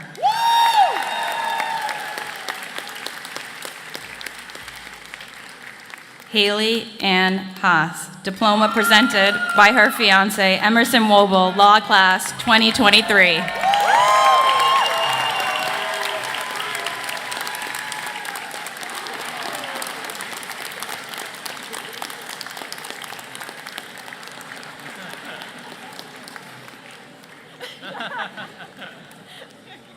Caroline Hackley.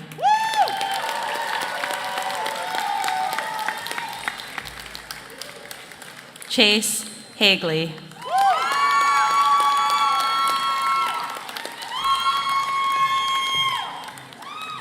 Yared Hailu.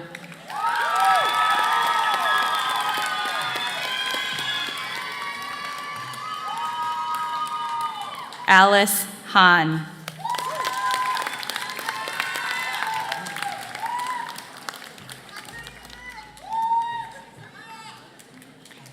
Julie Jusen Hahn.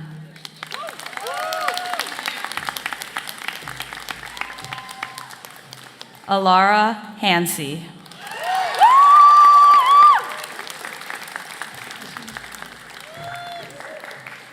Kirsten Hanlon.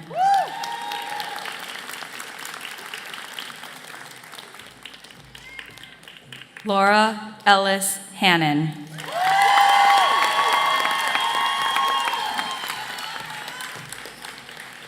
Lisa Hua Harn.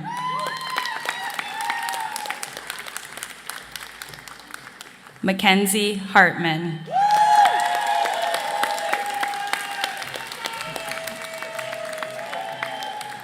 Carolyn Hartwick.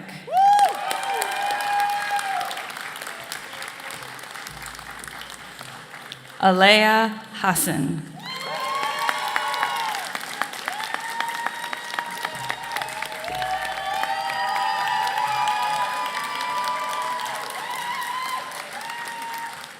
Victoria Hockett.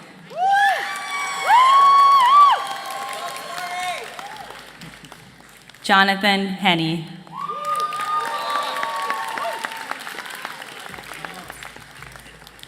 Douglas Michael Henry.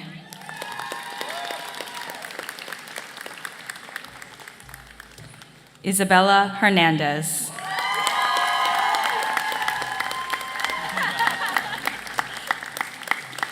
Joshua L. Hertzberg. Erin Marie Higgins.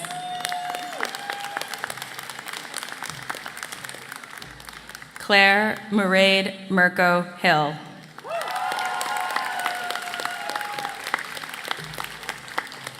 Bryn Hines.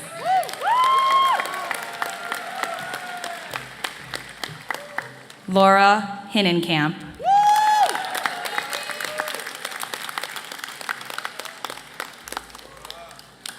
Melissa Jean Hallahan.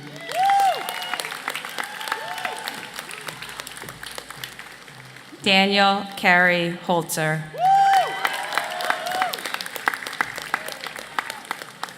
Danielle Lillian Renee Hoover.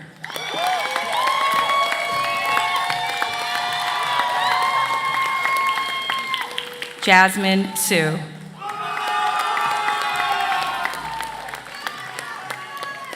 Pei Chen Huang.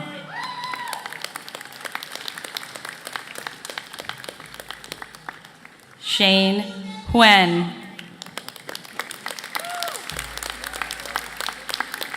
Anna Marie DeVita Hufford Buckland. Rachel Heisa. Margaret Hines.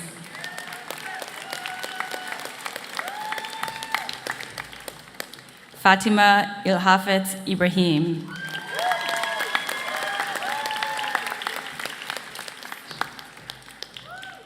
Darius John Iraj.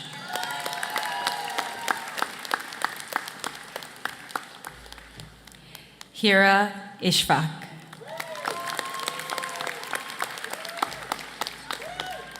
Roy G.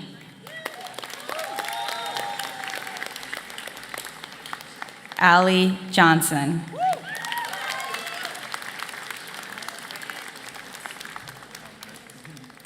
Holly Jones.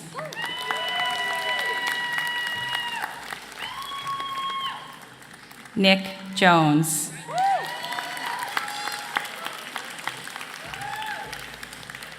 Chanel Amaya Jones.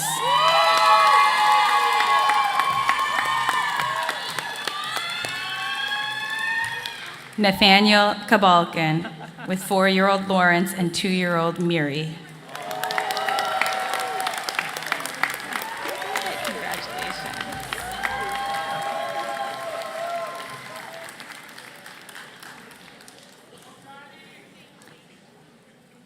Abby Kasdan.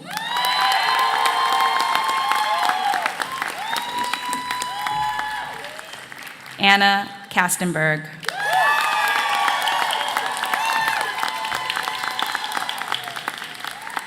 Joseph Katz.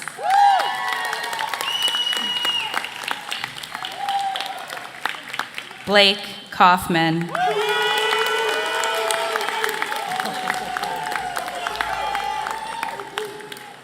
Sarah Kawamle.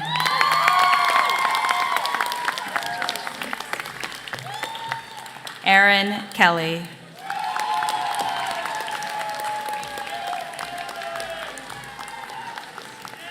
Julia Laurel Randalls Curbs. Raina Lee Kern.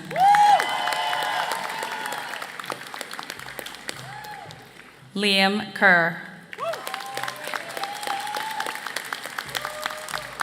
Adir Khan Innocentia. Jaein Kim. Mitchell Canefo.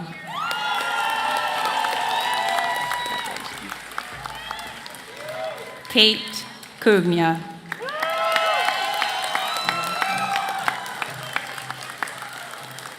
Anelia Krishnan.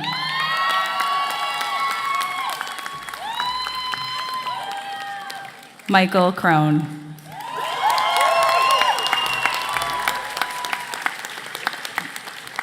Aiden Kuttner.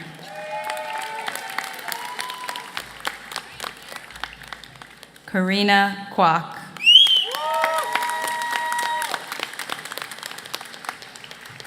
Grace Lang.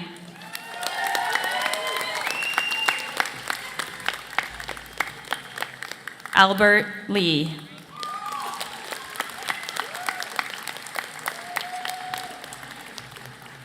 Haley Minnie Lee. Junhee Lee. Karen Lee.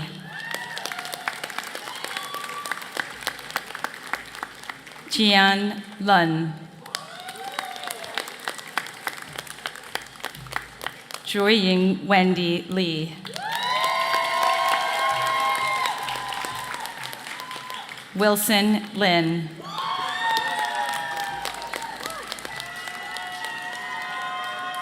Marco Linares Cordero.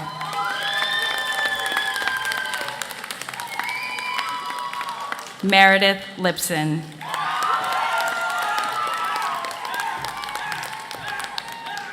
Alan Littman. Antonio Lopez Jr.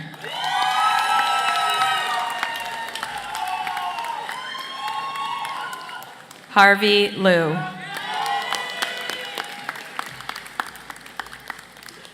Da Vinci Lucas.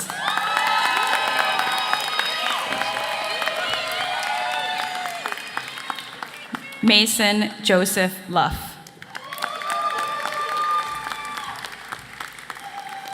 Mochin Phil Ma.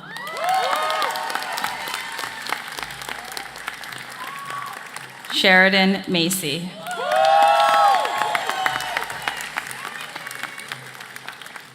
Juan Pablo Madrigal Garcia.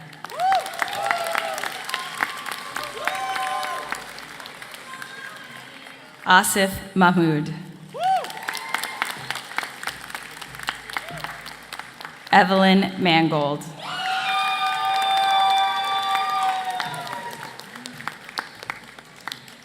Olivia Mania.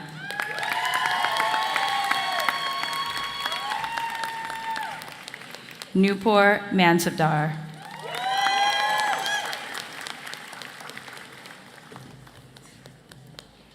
J. Alexander Morris.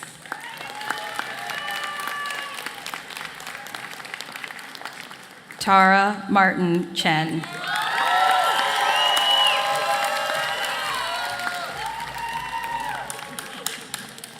Senna Mariflu with 2-year-old Isla Hazel.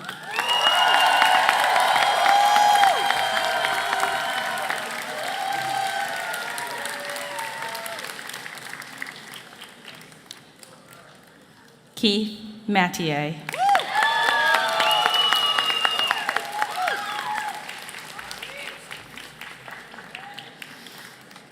William McCarter.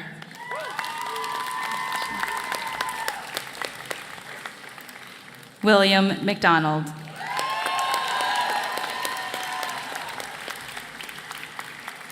Jake P. Medveds.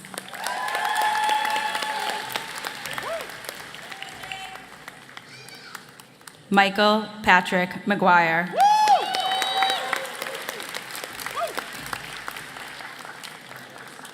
Patrick Merkel with 2-year-old Julian.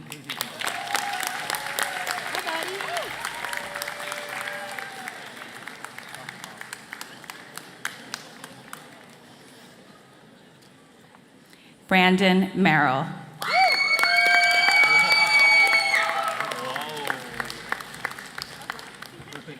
Max Mitchell.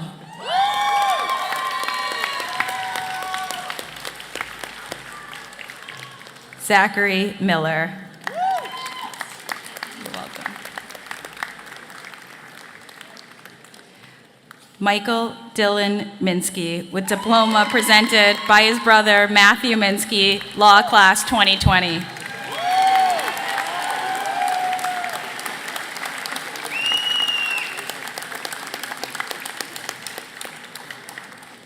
Ronnie Mock.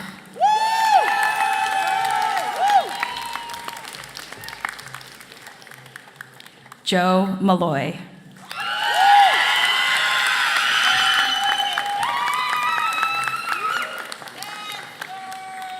George Morales.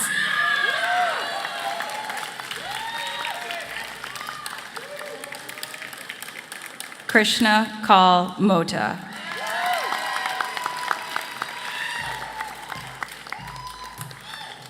Mary Catherine Moynihan.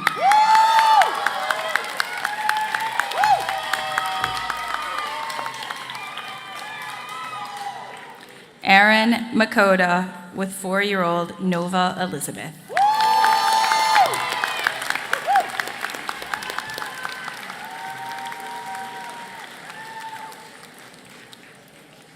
Hugh Murchie.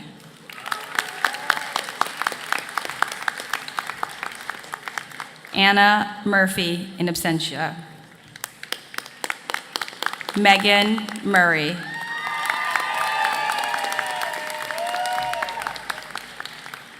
Natasia Nabila.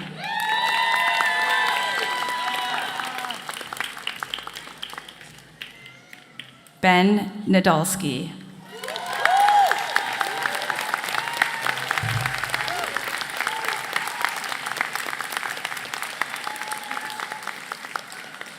Faizam Naeem.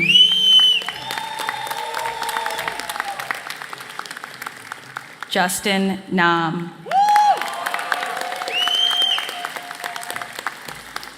Siddharth Narayan. Allison Nason.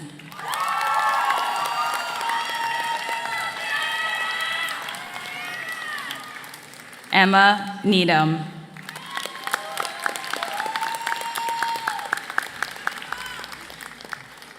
Jackson Nichols.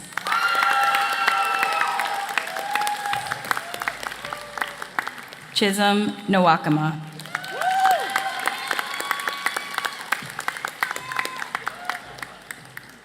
Ava Isabella LaPlaca Obrecht.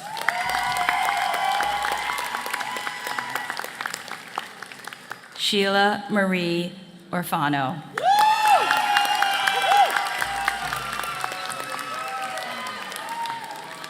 Kiara Padisha.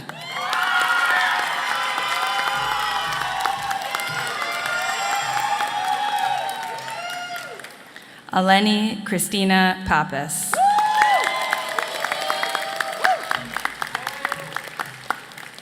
Ty Parks.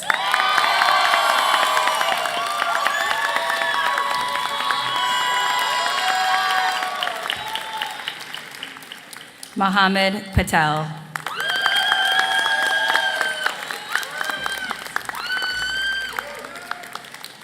Michael Pattis.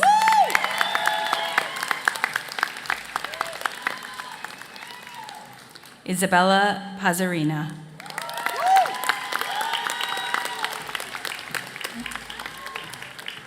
Victoria Isabella Pang.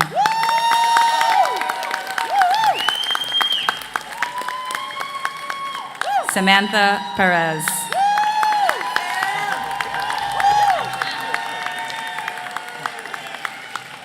Gina Kim Perucci in absentia. Jennifer Pitch.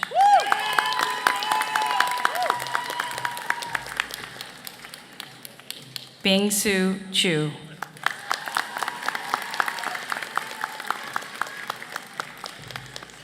Chelsea Rader.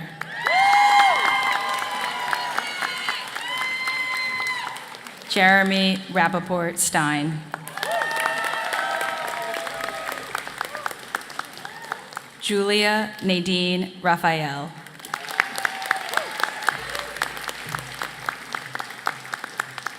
Angelica Reed.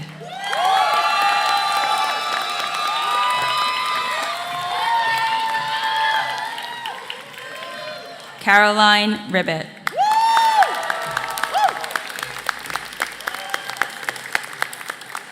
Isaac Rice.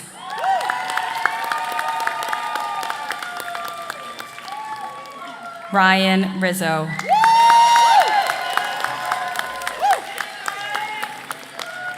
Shayna Roble.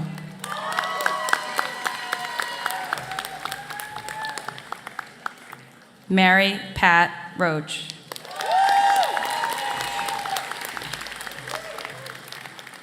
Michelle Marie Rodriguez.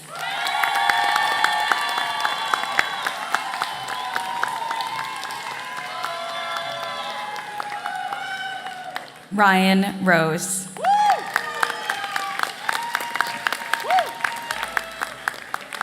Sean Ulrich Ross.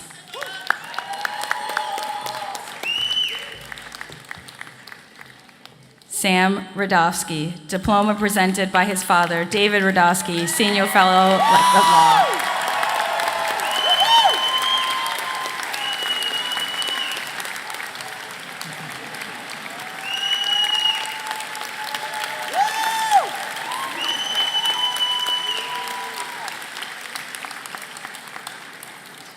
Alexa Salas.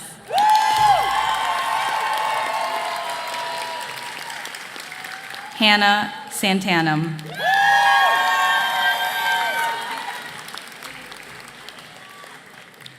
Narik Sarkissian.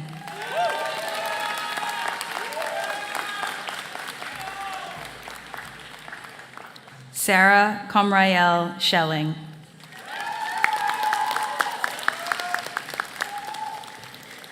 Theodore Sheps.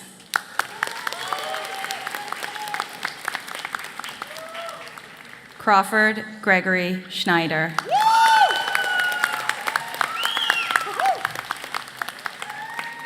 Emma Schoenberger in absentia. Ellie Schwab.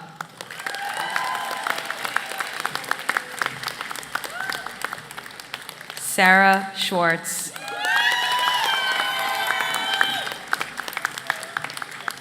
Matt Schwalski.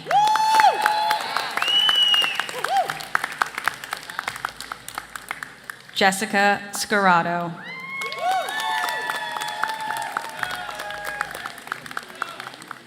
Linnea Seibel.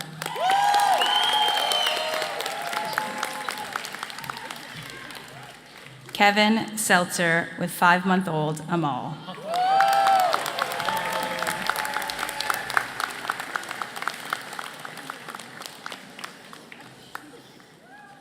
Amelia Center in absentia.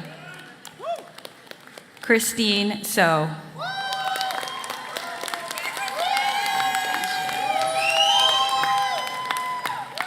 Elizabeth Joy Shackney.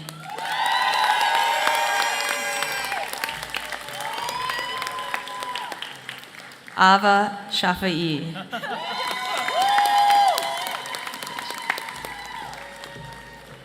Ayushi Shah.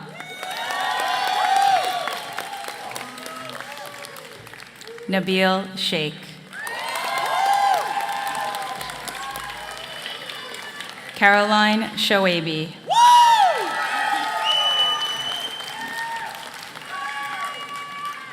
Jared Silberglied.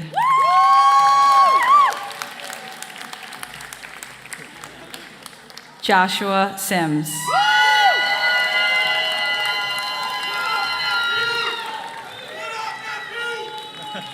Shashank Sirivolu.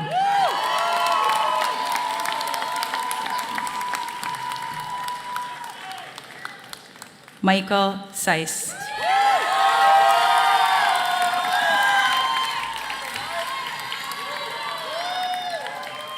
Bailey Smith.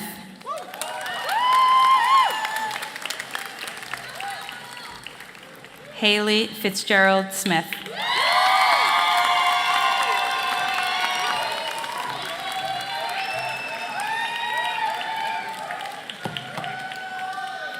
Alyssa Sohn.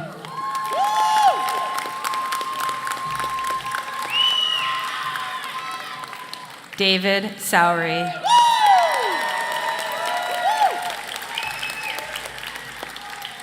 Anna Statz. Adam Stein.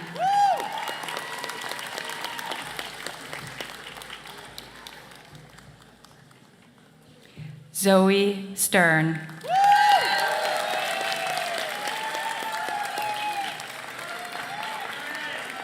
Zach Strickland.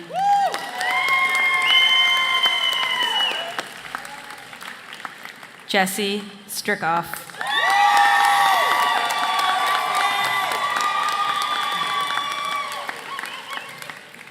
Joseph Stever.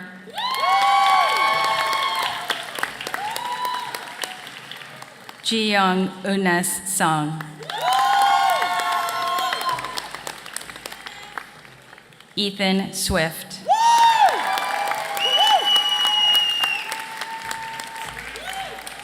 Brian Thomas.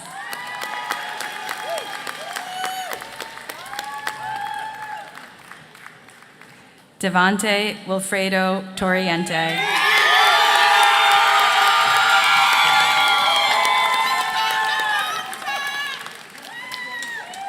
Brian Trace.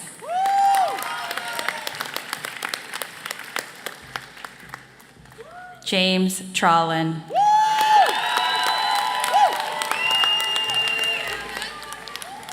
Nathaniel Tai.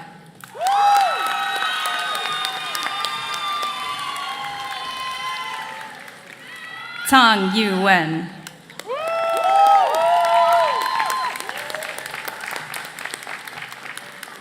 Evelyn Tisson.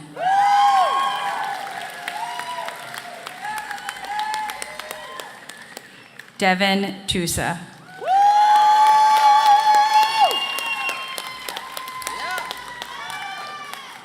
Rachel Vaca.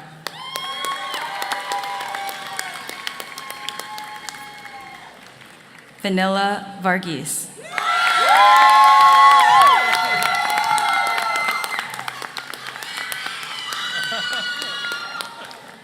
Margaret Tianjing Wang.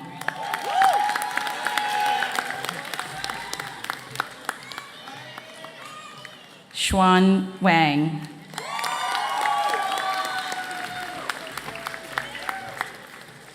Victoria Wang.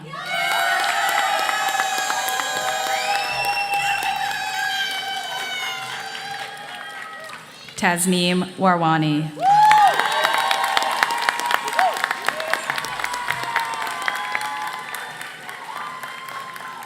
Jason Luke Wary.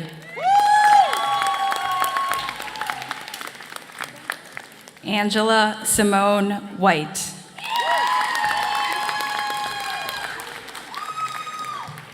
Jonathan Wiersema.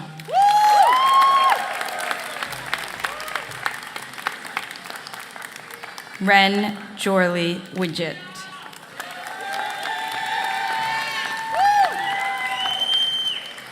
Jillian Wolf.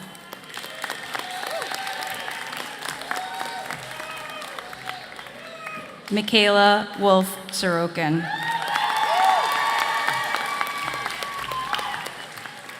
Carol Wu.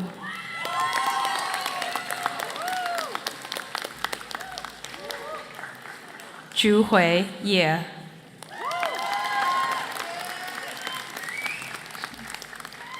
Elizabeth Yin.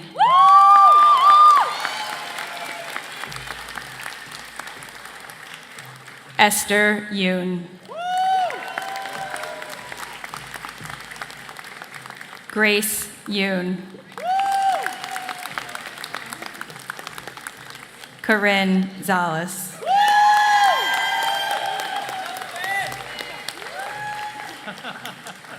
Enshuo Adam Zhang.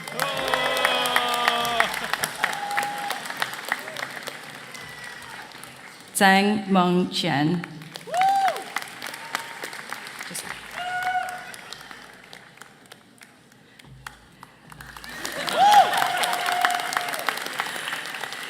Ella Yu Meng.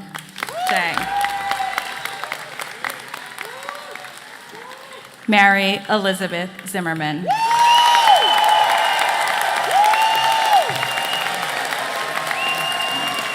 Congratulations, JD class of 2024.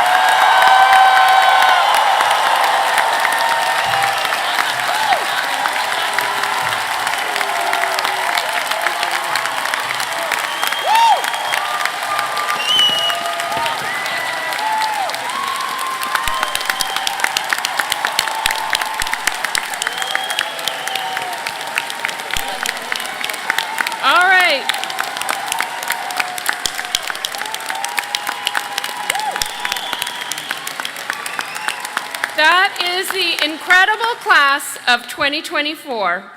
And let's give another round of applause to all the people whose love and support made this day possible, your families and friends.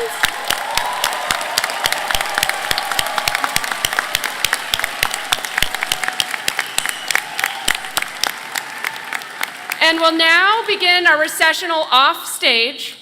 I ask all of you in the audience to please remain in your places until the platform party and the graduates have left the auditorium. And with that, I hereby declare the 2024 commencement concluded. Congratulations.